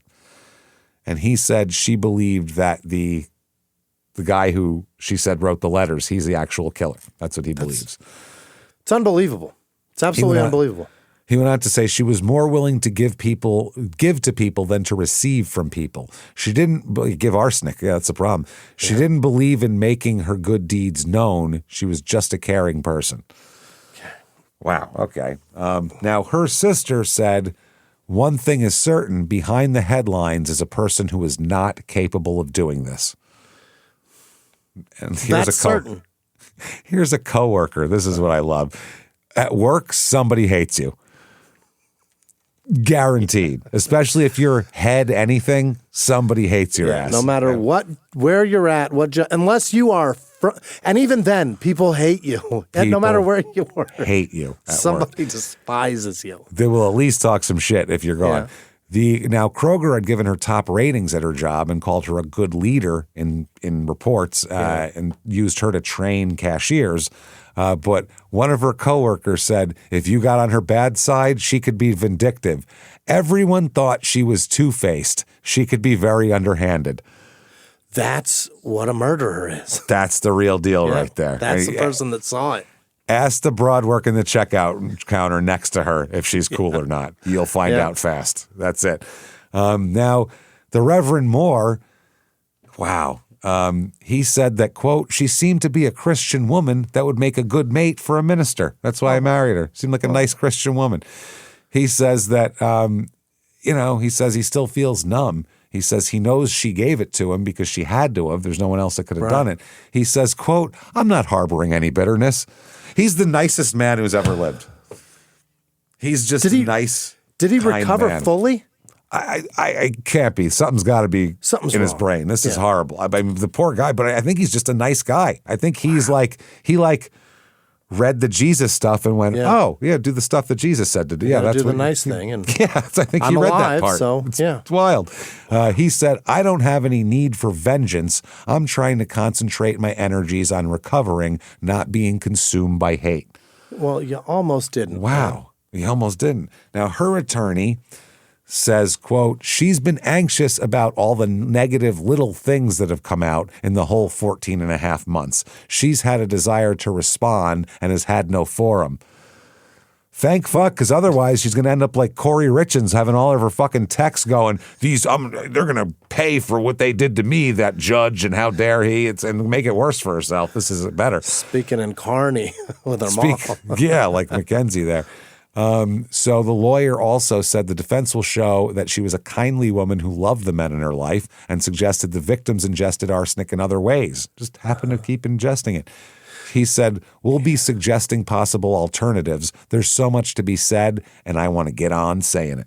Well, that's the thing about our system is that you may want a forum, but that's maybe the worst thing for you. You wait until your day in court. That's it. That's all you can Get do. on the fucking news and chirp. Nope. Never going to look good. Ask now, Chris Watts how that worked out. real well. And I ask you, and don't write a book about it either. Yeah. It's the other thing. So this case is bringing up a lot of comparisons to a 1984 case where a woman named Velma Barfield was executed after killing 4 people with rat poison. She's executed. She was known as Death Row Granny. Jesus. Okay. That's so fucked up. It's fucking dark, right? Yeah, I don't like that at all. I don't like it. It sounds like a woman who comes into death row with cookies and doilies every couple days to keep their spirits up. Yeah. Hello, boys. Oh, draws another notch on the wall. I don't care what they did. They're nice boys to me now. That's all I care about. Lord. October 1990, Raymond Reed murder trial. Yeah. Okay. Now, the thing is, Blanche lived in Alamance County. Reed was poisoned in Alamance County, but there was other shit. He technically died at the North Carolina Baptist Hospital, which is in Forsyth County. So there's a venue struggle here. There. And he was poisoned at the Forsyth one, right? In that hospital at the end there. That's where he died. So that's where she's going to have to stand trial here. Right. So they take everybody from there, the judge and everything else, and bring them over to that county. Now, they said there was suffocating publicity back there, but of course there was. It's everywhere. They tried to get it changed. The defense tried to get it changed, not to Forsyth, but to somewhere far away where her name isn't known as the poisoning granny. You know what I mean? This is shocking that she's going to try to fight this. Shocking. Well, they did a study. The investigator survey found that 49 out of 50 people polled had followed her case. Fuck, and that one guy. 36 had formed an opinion, and 31 of those opinions were she's guilty. So that's a tough one for a jury there. 62% think you're a fucking asshole. They think you're a dick. 2 of them said that she was guilty and that they should, quote, fry the woman. That was on their thing. And there was even a radio station in Ashboro, WKRR-FM, that kept playing a song calling Blanche a Black Widow spider. Wow. So, of the 33 news articles the defense submitted as proof of prejudice, the court noted at least 3 contained exculpatory material as far as possible other people, and only 1 was truly inflammatory, and that was a piece in a magazine called True Police Cases, which that's going to be bullshit. And the headline was, quote, "The men in her life keep dropping like flies." He said the rest were just factual accounts. All right. So they said that's all the same shit the jurors are going to hear. And every one of the 12 jurors seated swore they had formed no opinion and could decide on evidence alone. Out of 110 prospective jurors screened, 46 were dismissed for already deciding she was guilty. Not good. They came to the interviews with a torch and a pitchfork. Yeah, they just showed up. Well, we're here. Go on, let her out in the street. Well, we'll take care of it. Should I light this now? Should I wait till we find her guilty or what? Good Christ. There is also a disadvantage to her here in this county as well. When the case was in Alamance County, the DA had agreed to an open file policy, which is the defense gets to see everything, not just the things they have to see legally for discovery. Then the case moved to Forsyth, and that guy said, I'm not doing that. That's what that guy told you. That ain't what I'm doing. Yeah. I'll give you what I have to give you legally and not a shred fucking more. You can eat shit. So the defense said, what the fuck? And they tried to go to a separate hearing for that. And the court said, no, what you want to do here. That's it. So this is another thing. Now, during all of this, while she was in jail, Raymond Reed's ex-wife and 2 sons sued North Carolina Baptist Hospital for malpractice. Over the lost 86 arsenic test. Because if they had given that to the doctor, they would have known he was being poisoned and she would have been a suspect and would have stopped and he would have lived, essentially. So it's like Dexter over here, remember Dexter with the father. They said normally a wrongful death claim would be time barred, but the family got the statute of limitations thrown out by proving that Blanche, who was an executor of Reed's estate, was the person legally entitled to learn about the toxicology screen and that she fraudulently concealed it because they didn't know it got lost. So they thought they must have given it to her and she threw it out. But then it comes out through everything in the discovery that it got lost at the hospital, which was even fucking worse. There's a long-standing rule in American courts that basically while the defendant is hiding the wrongdoing, the statute of limitations can't run out. It restarts again if they're doing that. That's how we keep it going. Because otherwise they could just hide everything until the statute ran out and then they were fine. So now in the civil case, the Fifth Amendment protections that shield a criminal defendant aren't there anymore. It's not the same as civil case. You don't have rights. You don't have constitutional rights in a civil case. That's why OJ had to do those depositions and testify and all that shit in the civil case because he had no choice. So under a deal between the Forsyth DA and the Reed family's lawyers, much of the evidence against Blanche was gathered by the family's civil attorneys based on this lawsuit. Dang. So they had all that shit, all sorts of stuff. The defense said, okay, basically they said, we want a bill of particulars. Basically they said, you say she poisoned him, then tell us exactly when she poisoned him. Give us exact times and dates and locations of where the poison went into the body. Do that. The prosecution said numerous and for months. We don't have to give you exact fucking time and date. From her in him over this long. Okay. You know what I mean? So so they were going to try and prove she was elsewhere so she couldn't have done it. But for how many times it is within a strand of hair, we can't. Yeah, exactly. We just know that he's poisoned, and she's the only one close to him. That's exactly right. But she thinks that would be reasonable doubt if they don't know exactly when, and maybe she wasn't there. Okay. But there's no moment to pinpoint. It's the whole goddamn almost a year that went on here. So the basically prosecution's case is Blanche fed Reed in the hospital. Every time she fed him, he kept getting worse. And she's denying that she even brought him food at all, despite every witness in the hospital saying all he ate was her food. Yeah. There's also Rule 404B thing here, which is the judge let the state tell the jury about the other poisonings. It's prior bad acts. That's the 404B deal. Under North Carolina's Rule 404B, you generally can't drag in someone's prior bad acts to argue that they're a bad person, so they must have done this. Right. But if those acts show motive, opportunity, intent, plan, knowledge, or identify a signature, then you can do that. So the court found Blanche's pattern was a signature, therefore it's allowed in. Okay. So now they can talk about the others. They can bring Dwight on the stand saying she was poisoning me while I was alive. When it's an MO. When it's an MO, exactly. And in each case, financial motive and all of that. And also they said knowledge and access to anti-ant. Arsenic delivered in multiple doses over a long stretch, not one big hit. She did it the same every time. Also shows her patterns. That's it. In each case, she was said to have someone heard her say she hated the victim or that the victim was evil or cruel. Right. And in both cases, she already had another guy lined up. So now the judge said he kept out these specific arsenic levels found in James Taylor's, found in Moore's body, but the death of James Taylor and that was in her own father. I'm sorry, they left out P.D. Kaiser's arsenic levels. Oh, but James Taylor and Dwight Moore, all of that comes in. sure. Okay, prosecution opening here. He said, "I know she looks nice and she looks like everybody's grandmother, but I accept that that's the challenge of the prosecution, to overcome that." He said, "This isn't ordinary. This is extraordinary. The mathematics of it are powerful, and I believe in them." In other words, you got to believe the science here. And he also quoted the song Secret Agent Man by saying, "A pretty face can hide an evil mind." Secret Agent Man. What is that? What's that song's ruined Tom now. 'Cause Jones or something. Yeah, it was in a comedy, though. Oh, it's in a million comedies. Austin Powers. It was Yes. all over that. Yeah. When I was a kid, I always thought it was Asian.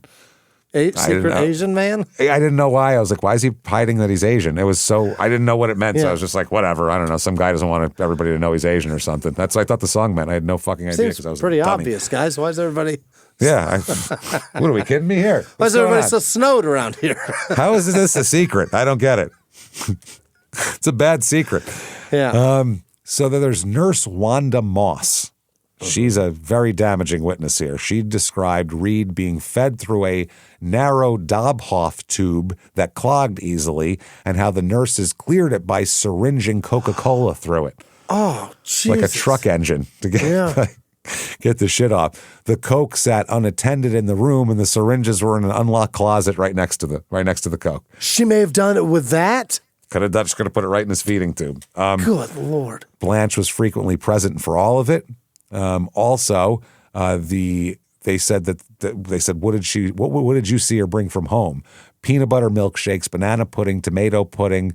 Tomato pudding. The fuck is that? I don't even know how you do that. That sounds like ketchup. Yeah, right. That's tomato that pudding. That goes on hot dogs. That is okay.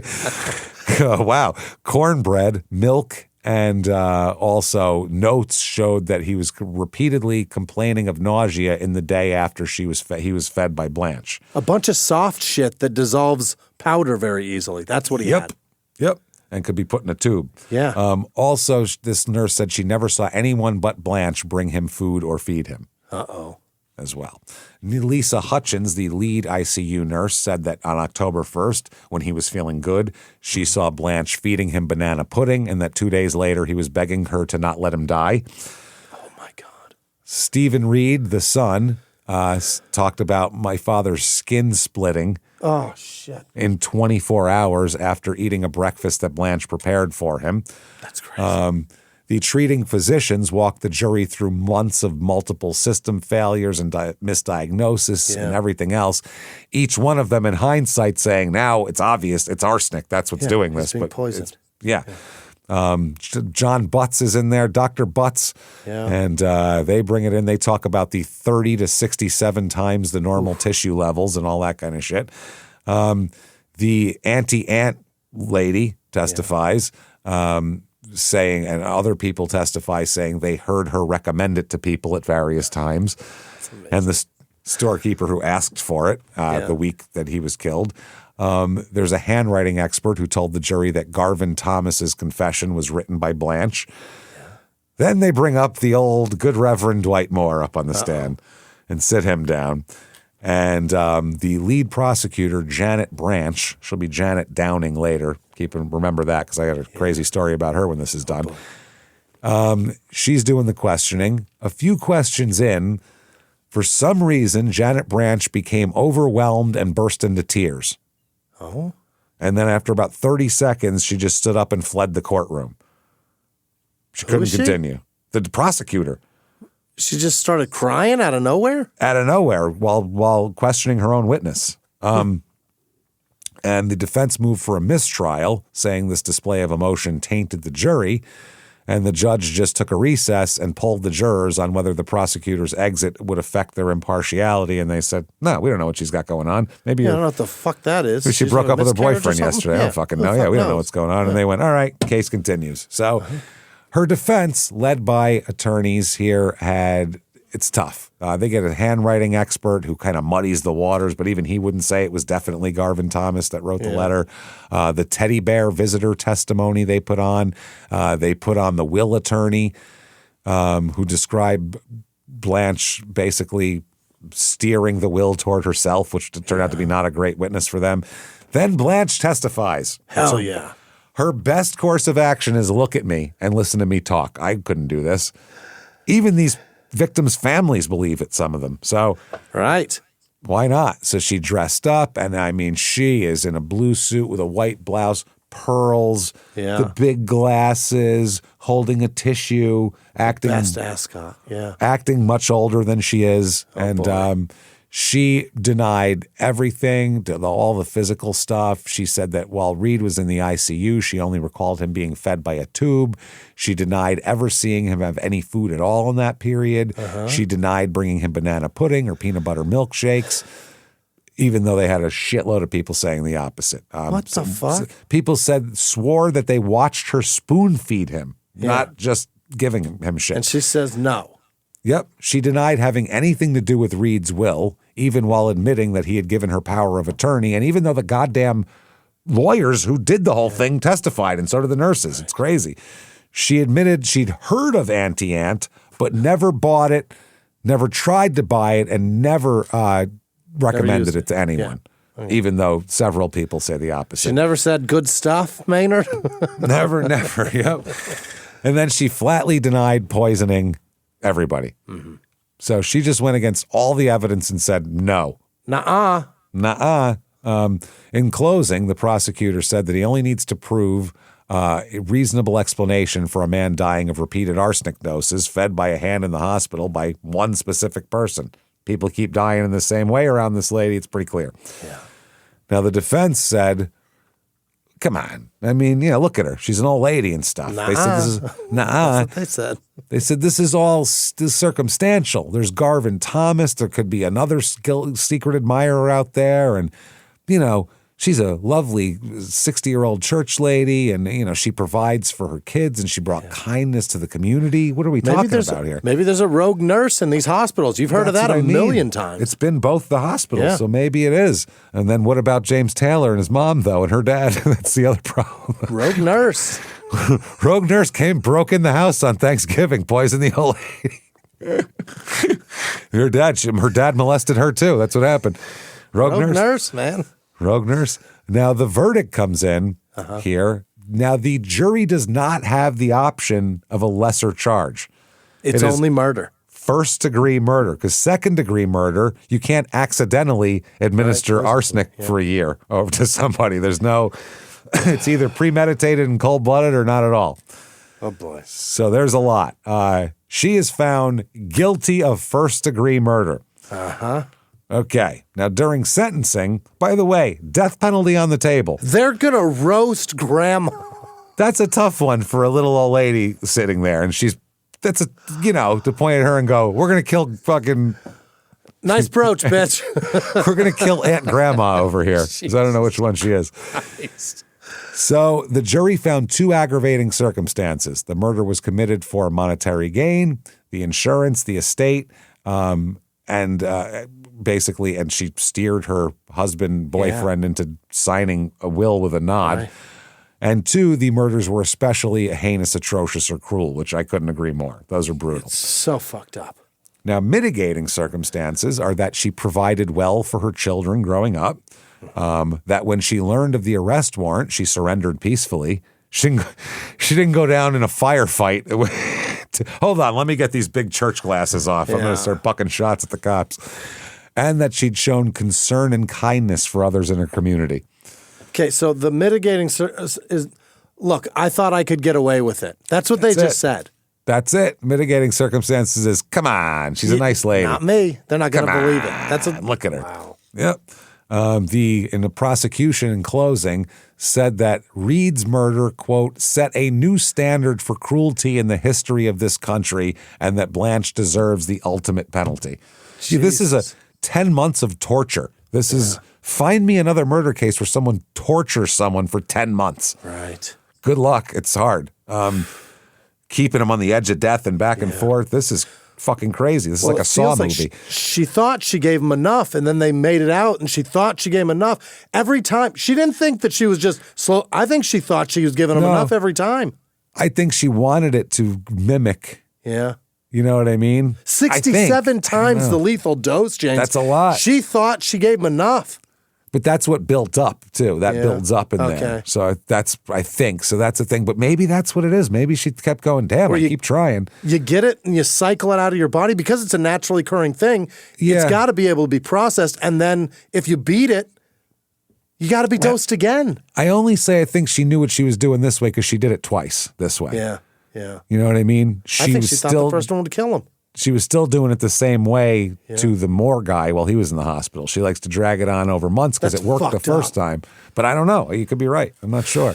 Either way, you, ma'am. Yes. I gotta get a gavel for you, ma'am. May fuck off. Death by lethal injection. Come on, everybody. Let's kill Grandma. Can't they just... I'm surprised it didn't death by Annie Ant. It's a death by running over by a reindeer? What are we talking about? This is wild. Crazy.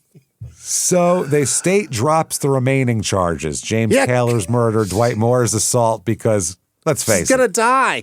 She's fucked. So what happens now? Movie time. They're making a movie right away about this. Yeah. Oh, yeah. An assistant producer, Daniel Ensign, saw a short wire story in the Los Angeles Times and said, fuck yes. Fucking yeah. He said bodies loaded with arsenic were being exhumed in a small southern town. The suspect's a former head checker at a supermarket, pillar of the church, and a doting grandmother. I smell an Oscar. and the suspect who survived is an ordained minister. This is some TV shit right here. Yeah. So he said, then we called for the stories the North Carolina newspapers had written about the case, and that's when we realized there was something very interesting and complex going on. Mm-hmm. This was the last person in the world you would expect to be accused of being a murderer, I would say. 1993, the journalist Jim Schutz published a book on the case called Preacher's Girl. Yeah. And before the trial is even over, they buy the film rights from this guy. Holy shit. So January 1993, the book goes on sale. Right away, they get the film rights. Yeah. So the book here, they call it a fascinating it's a fascinating book nonetheless for those of us intrigued by what makes murderers tick, especially grandmotherly born-again Christian murderers. Shocking. I don't know if she's born again. She's always a Christian. But I mean, she's in the evangelical thing. I don't know. I don't think she's ever been a Christian. That's what I mean. She's been pretending to be a Christian for a long time now. Yeah. February 16th, 1993, the new North Carolina, I almost called it New Carolina, the North Carolina Supreme Court hears the appeal for her murder conviction. And then they're going to have a decision for that in early 94. TV movie comes out, Black Widow Murders, the Blanche Taylor story. Good Lord. Remember when the TV movies all had a colon and then like the so-and-so story? Yeah. Blanche was played by, who do you think's going to play Blanche? The lady from Murder, She Wrote. No. Angela Lansbury. Elizabeth Montgomery. Who the fuck is that? Samantha from Bewitched. Are you kidding me? Swear to God, Samantha with her wiggly nose. She's going to fucking do it. Wiggle Nose is a murderess. She's a murderess. By the way, the production used Wake Forest University as a backdrop, but the only condition was that on Blanche's costume, there's no Wake Forest logos. Don't you dare. We do not want to be involved in this. So the script is written and called a piece of fiction loosely based on actual events, which is what these TV movies all are. They're all that. So Elizabeth Montgomery, though, she's cast, and also David Clennon, who was on 30-something. Remember that boring-ass show, 30-something in the 80s? They get cast as Dwight and Blanche. Yeah. Montgomery says, quote, Blanche has this vulnerability that made people forget what she has done. Okay. Also, her sense of herself helped me a lot. She was this nurturing, caring, clever, amusing, sexy person. All of that was true, except again, it was all just the flip side of wonderful. Then she said, she's an incredible woman. What drives me nuts about things like this, though, is if all that energy and cleverness and wit and manipulative ability had been turned around, the woman could have been anything she wanted to be. Yeah. Samantha said that. Samantha said that. And she said all this stuff could have been in the plus column instead of the blackest column there is. And Reverend Moore must have had the constitution of an ox to survive as he did. Yeah. No shit. The other actor, the guy who plays Dwight, said, yeah, I think the fictional Dwight appeared to me to be a man of goodwill and intelligence and good intentions who was led around by his libido. Okay. Run around by his dick. Yeah, every guy has one. That's what we're doing. He said that's what nearly killed him. He was blinded by lust and a kind of romantic haze. To some extent, I admire his loyalty to Blanche in the face of so much evidence that she was trying to kill him. You can call it one thing or you can call it another. I guess he was sort of a likable sap. Jesus. Wow. They said, although the movie deals with serious themes such as child abuse and murder, Montgomery and Clennon also believe it has a sense of humor. So funny. It's hilarious. Clennon says, if this movie has any merit beyond the run-of-the-mill, fact-based murder stories, it's that it presents the story in kind of a tragic comedy.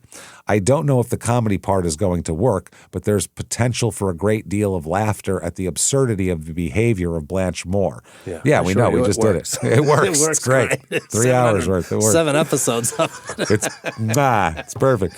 The behavior of the Blanche Moore character and the responses of people around her. How did she get away with this for so long? And then he said, I think another thing that I hope people will find amusing is the mixture of religious piety and rascality in most of these characters. The hypocrisy. They're talking about Jesus and the interpretations of the Bible. Meanwhile, their heads are filled with lustful notions. Yeah, that's how it works. Stirring up drinks and blowing everybody. Blowing everybody. Elizabeth Montgomery said, I think there should be a life sentence without parole. I think a life in prison is far worse than the death penalty. Both actors say they're opposed to the death penalty. Clemens says, I feel deeply the death penalty is wrong and that it degrades society to the level of the murderer. It troubles me to think that this entertainment could tip the scales one way or another in terms of public opinion against Blanche Moore. This is coming out while this is still going on. Yeah. He then says, what worries me is that people might see the show and state that go ahead and kill her. As guilty as she may be, I don't think it solves anything by doing to her what she's done to others. So May 3rd, 1993, NBC airs Black Widow Murders, the Blanche Taylor story during Sweeps Month. Dang, they're trying to get the most attention. This is for rating. Yeah. And in one of the reviews for it at the time, someone says in the paper, in ground for TV form, the meaty NC arsenic tale is one more Sweeps Week turkey. In other words, they just slap together a pile of shit and put it out. Samantha trying to get a daytime Emmy. Trying to get something, trying to get back into an acting career. By the way, she died only a couple years later, Elizabeth Montgomery. I was going to say, died in 95. Still alive. Yeah. 95. So basically, by the appeals, they're not even trying to say she's innocent. They're just going for procedural errors, including the 404B ruling. Yeah, that let's they let not in. kill her. Yeah. That they let in the other shit. The defense argued that the state never directly linked Blanche to the other crimes, so why should a jury trying her for Reed hear about them? And the Supreme Court of the state said that it's a rule of inclusion. Other crimes come in unless their only value is to paint the defendant as a bad person. Here, the other poisonings prove plan, motive, opportunity, and identity. So keep on keeping on, Grandma. Oh, boy. Now, years later, the Reverend Dwight Moore told a TV station he had no objection to her if she got her death sentence overturned. He's fine with that. Okay. He said, make of it what you will, basically, that's what it is. He said it's hard to rotisserie Grandma. That's what I'm saying. He said Blanche's daughter, Cindy, had spoken publicly over the years about this, thing, and he felt bad about it. So in prison, Blanche has written poetry and music. Oh. She survived cancer. They think, by the way, her cancer and her other shit was fake back in the day. Yeah. But this is real because now she's in her 70s too. Mm-hmm. So she survived chemotherapy and radiation. In prison. in prison. So that's not even good Shit care. chemo. Yeah. In 2009, North Carolina passed the Racial Justice Act, which let death row inmates challenge their sentences using statistical evidence of racial bias in jury selection because they found out that's a huge deal if you look into it. Just not politically in terms of math. It's just a big deal. In 2010, Blanche, along with 11 other death row inmates, filed to convert their sentence to life under that law, arguing the racial composition of the juries were tainted. Okay, you are the least tainted person who's ever existed on death row. It's not because you're white. And it's not because you're a grandma or anything there. Of course, the governor in 2013 repealed the Racial Justice Act because, Really? Yeah. That was, I'm not going to get into it. But yeah, think about that time period and what came from it. Think about what came from that time 2013? to 2000. Yeah. You know what I'm saying? Yeah. So there was stuff going on there.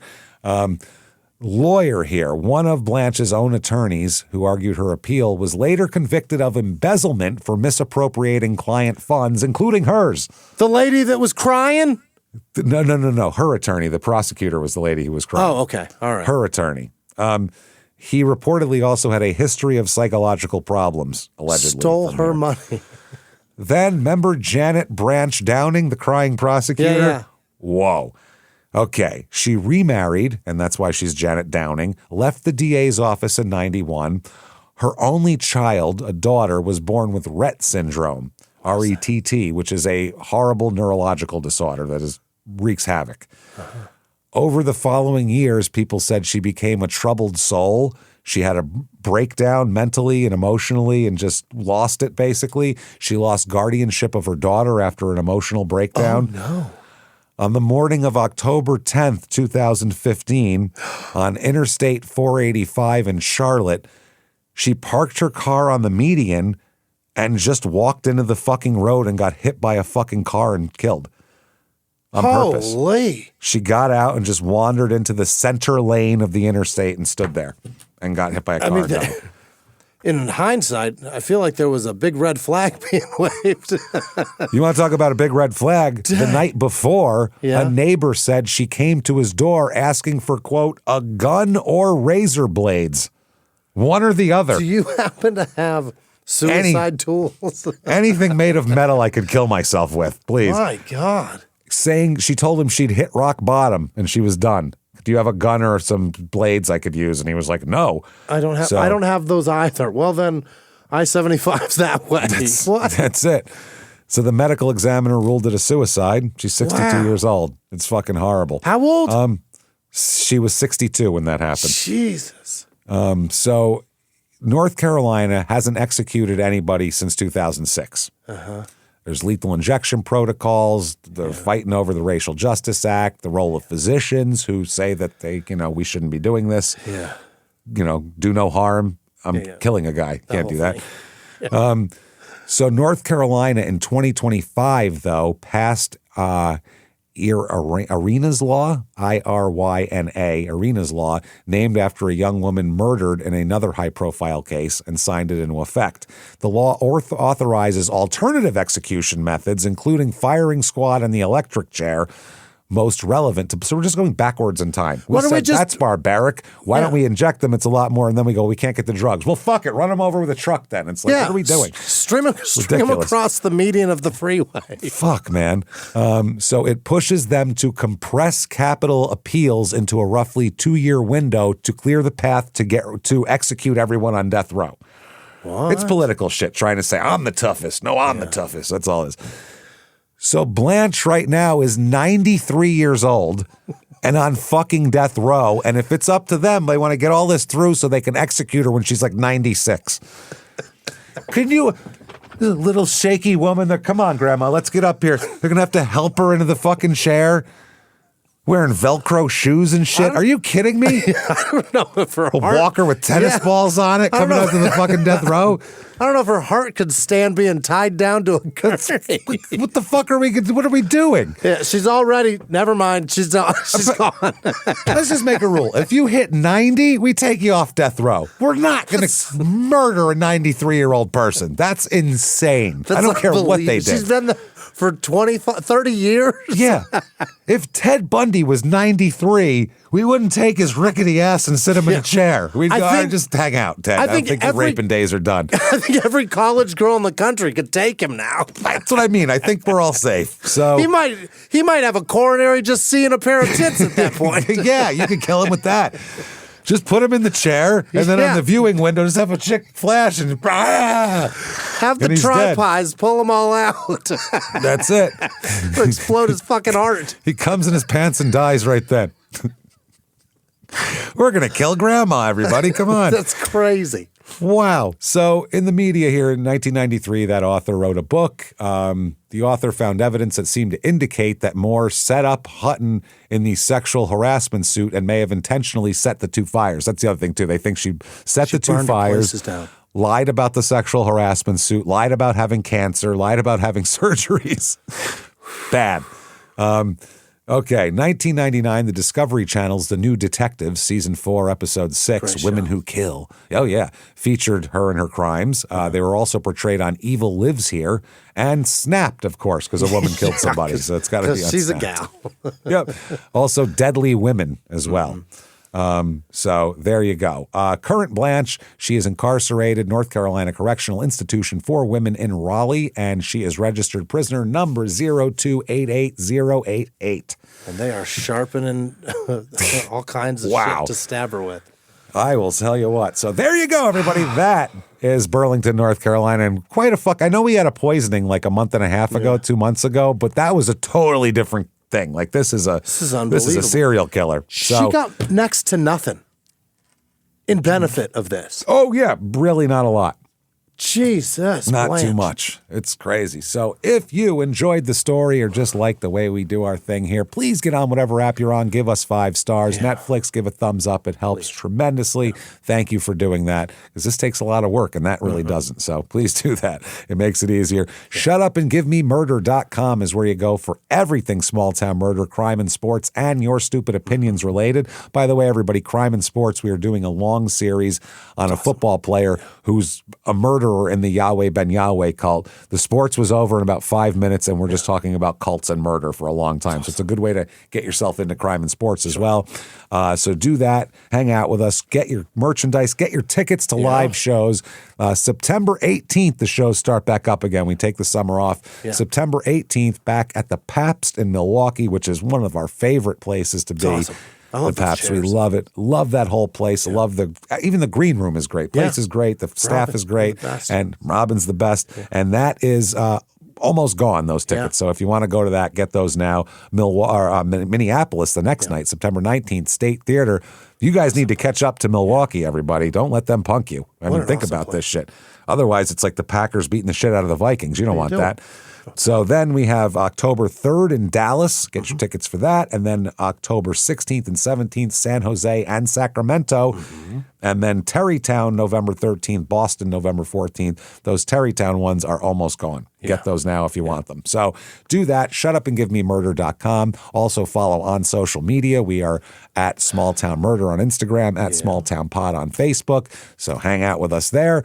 Definitely get Patreon. Patreon.com. Best. /crime in sports is where you get all of the bonus material. Anybody $5 a month or above, you are going to get every goddamn thing that we put out. First of all, as soon as you subscribe, you're going to get hundreds of back bonus episodes. Much. So many, almost 400. And then you get new ones every other week. One crime and sports, one small town murder. This week, no different for crime and sports, hostage situations, all different weird ones and how they work out because they're crazy. Samuel L. Jackson one?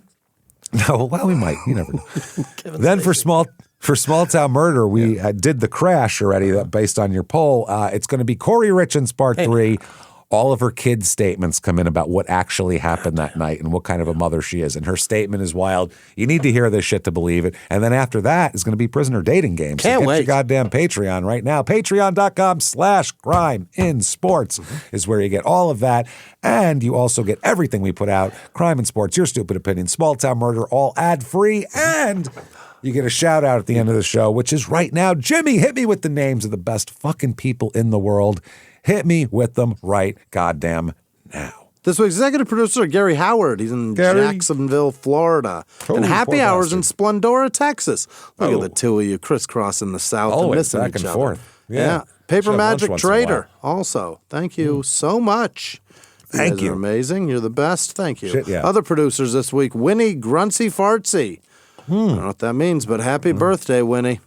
She farts when she grunts. She pushes hard. Or the other way around. Heidi Griffin, Liz Vasquez, Peyton Meadows, Janice Hill, Melissa Madgett, Jonathan Phipps, and Bill McClellan in Scotland. It's been a minute since we heard from him. Thank He you. had a kid like 35 years ago when we first started this. Good Yeah, for you, really. Bill.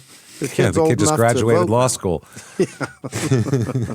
Stacy Winder, Ashley Clausen, Percival with no last name, Cora Jean Jazik or Jazik, Renee Madsen, Marsden, that's it. Sarah Warner, Zoe with no last name, Carrie Thompson, Frank, Janice, Sidoris Troff, perhaps, laugh, that's how it's spelled, Trau. Okay. Alyssa Kirchberg. I am Massholio, Dex Machine, Joshua Kubizny, Ann Mitchell, Tina with no last name, Nick Reigel, Rigel, Dustin Stewart, Ann Penner, Sky with no last name, Calissa Oberhelman. Calissa, that's a too tough name. All right, Amanda Kelly, Alana McKeague, Matt with no last name, Sean Benoit, or Benoit. I don't know. Benoit. Bethany Duvall, Trevor Golden, Law of Leaves, Jonah Gurman, or German, or Herman. Good for you, Jonah. Either one. Jessica Ramsey, Becky Crosby, Kathy with no last name, Keith Law, Danny Kaiser, Gloria Torres, Jessica Freeman, Dave Wilton, Olga Bergowski, Rachel Dawn, Dana Nelder, Jennifer Vonida. Katie, it's Katie probably with two T's like Mean Girls. Wilson, Stinky with no last name. Renee Wapsock, Powini. Hey, watch your mouth.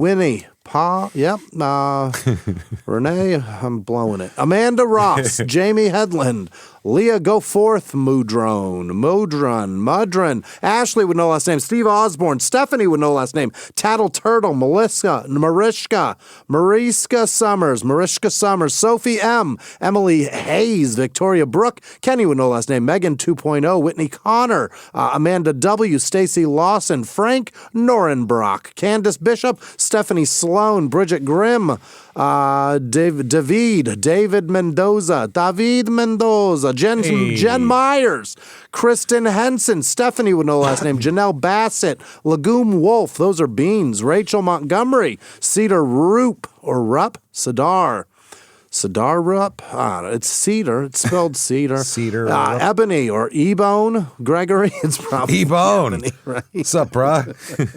Ebone. John with no last name, Trisha Downs, Jen Jones. Oh, how about that? Jennifer Jones, Jenny Jones, Jay Stroh, Ben Womack, Veronica with no last name, Diana Hart, Commissioner Red, KT, the letters, K and T, Candace Lejeune, Steph, like the camp.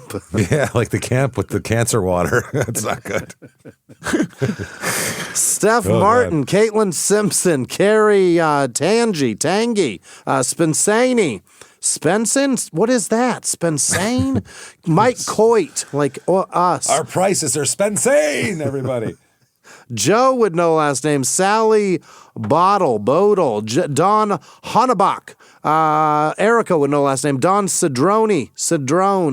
Cedrone, Larry Hurd, that's so easy, Stephen Creamer, that's gross, Kathy Klein, Lindsay Batman, I think it is Batman, not Bateman, Paige Christian, like Bale, who also played Batman, Cassidy Smith, T. Potty, BB340, Caleb Daniels, nope, that's Daniels. Alexa Davis, Chrissy with no last name, Kayla with no last name, Dave Broughton, because it has been Broughton, Derek Lee, Jonathan Dummer, really, Mary Cezlizchek, Yeah. Cezlchek, okay, Christopher Walchley, Walchley, Tracy. That's not Rebecca. Tracy LaHockey. That's why. Cynthia Fry.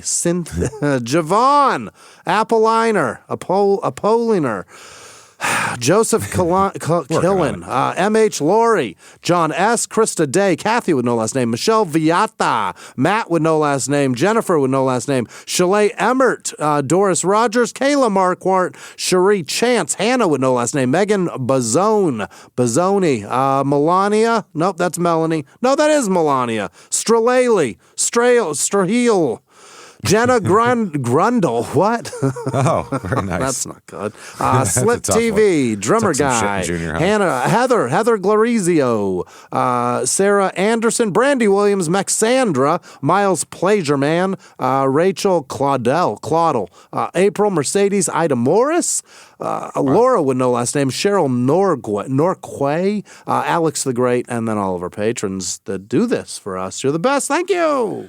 Thank you, everybody, so much. We cannot tell you how much we appreciate all that you do for us, all that when you're there for us. We just can't thank you enough for what you do. Up to the shows, buying Patreon, just supporting like crazy. You guys are the everything. best. Listening, telling people about it, posting about it. We really, really appreciate it. If you want to hang out with, fuck yeah. If you want to follow us on social media, shutupandgivememurder.com has links to every possible thing that's connected with us. So go there, find us, hang out with us, keep coming back. And until next week, everybody, it's been our pleasure. Bye.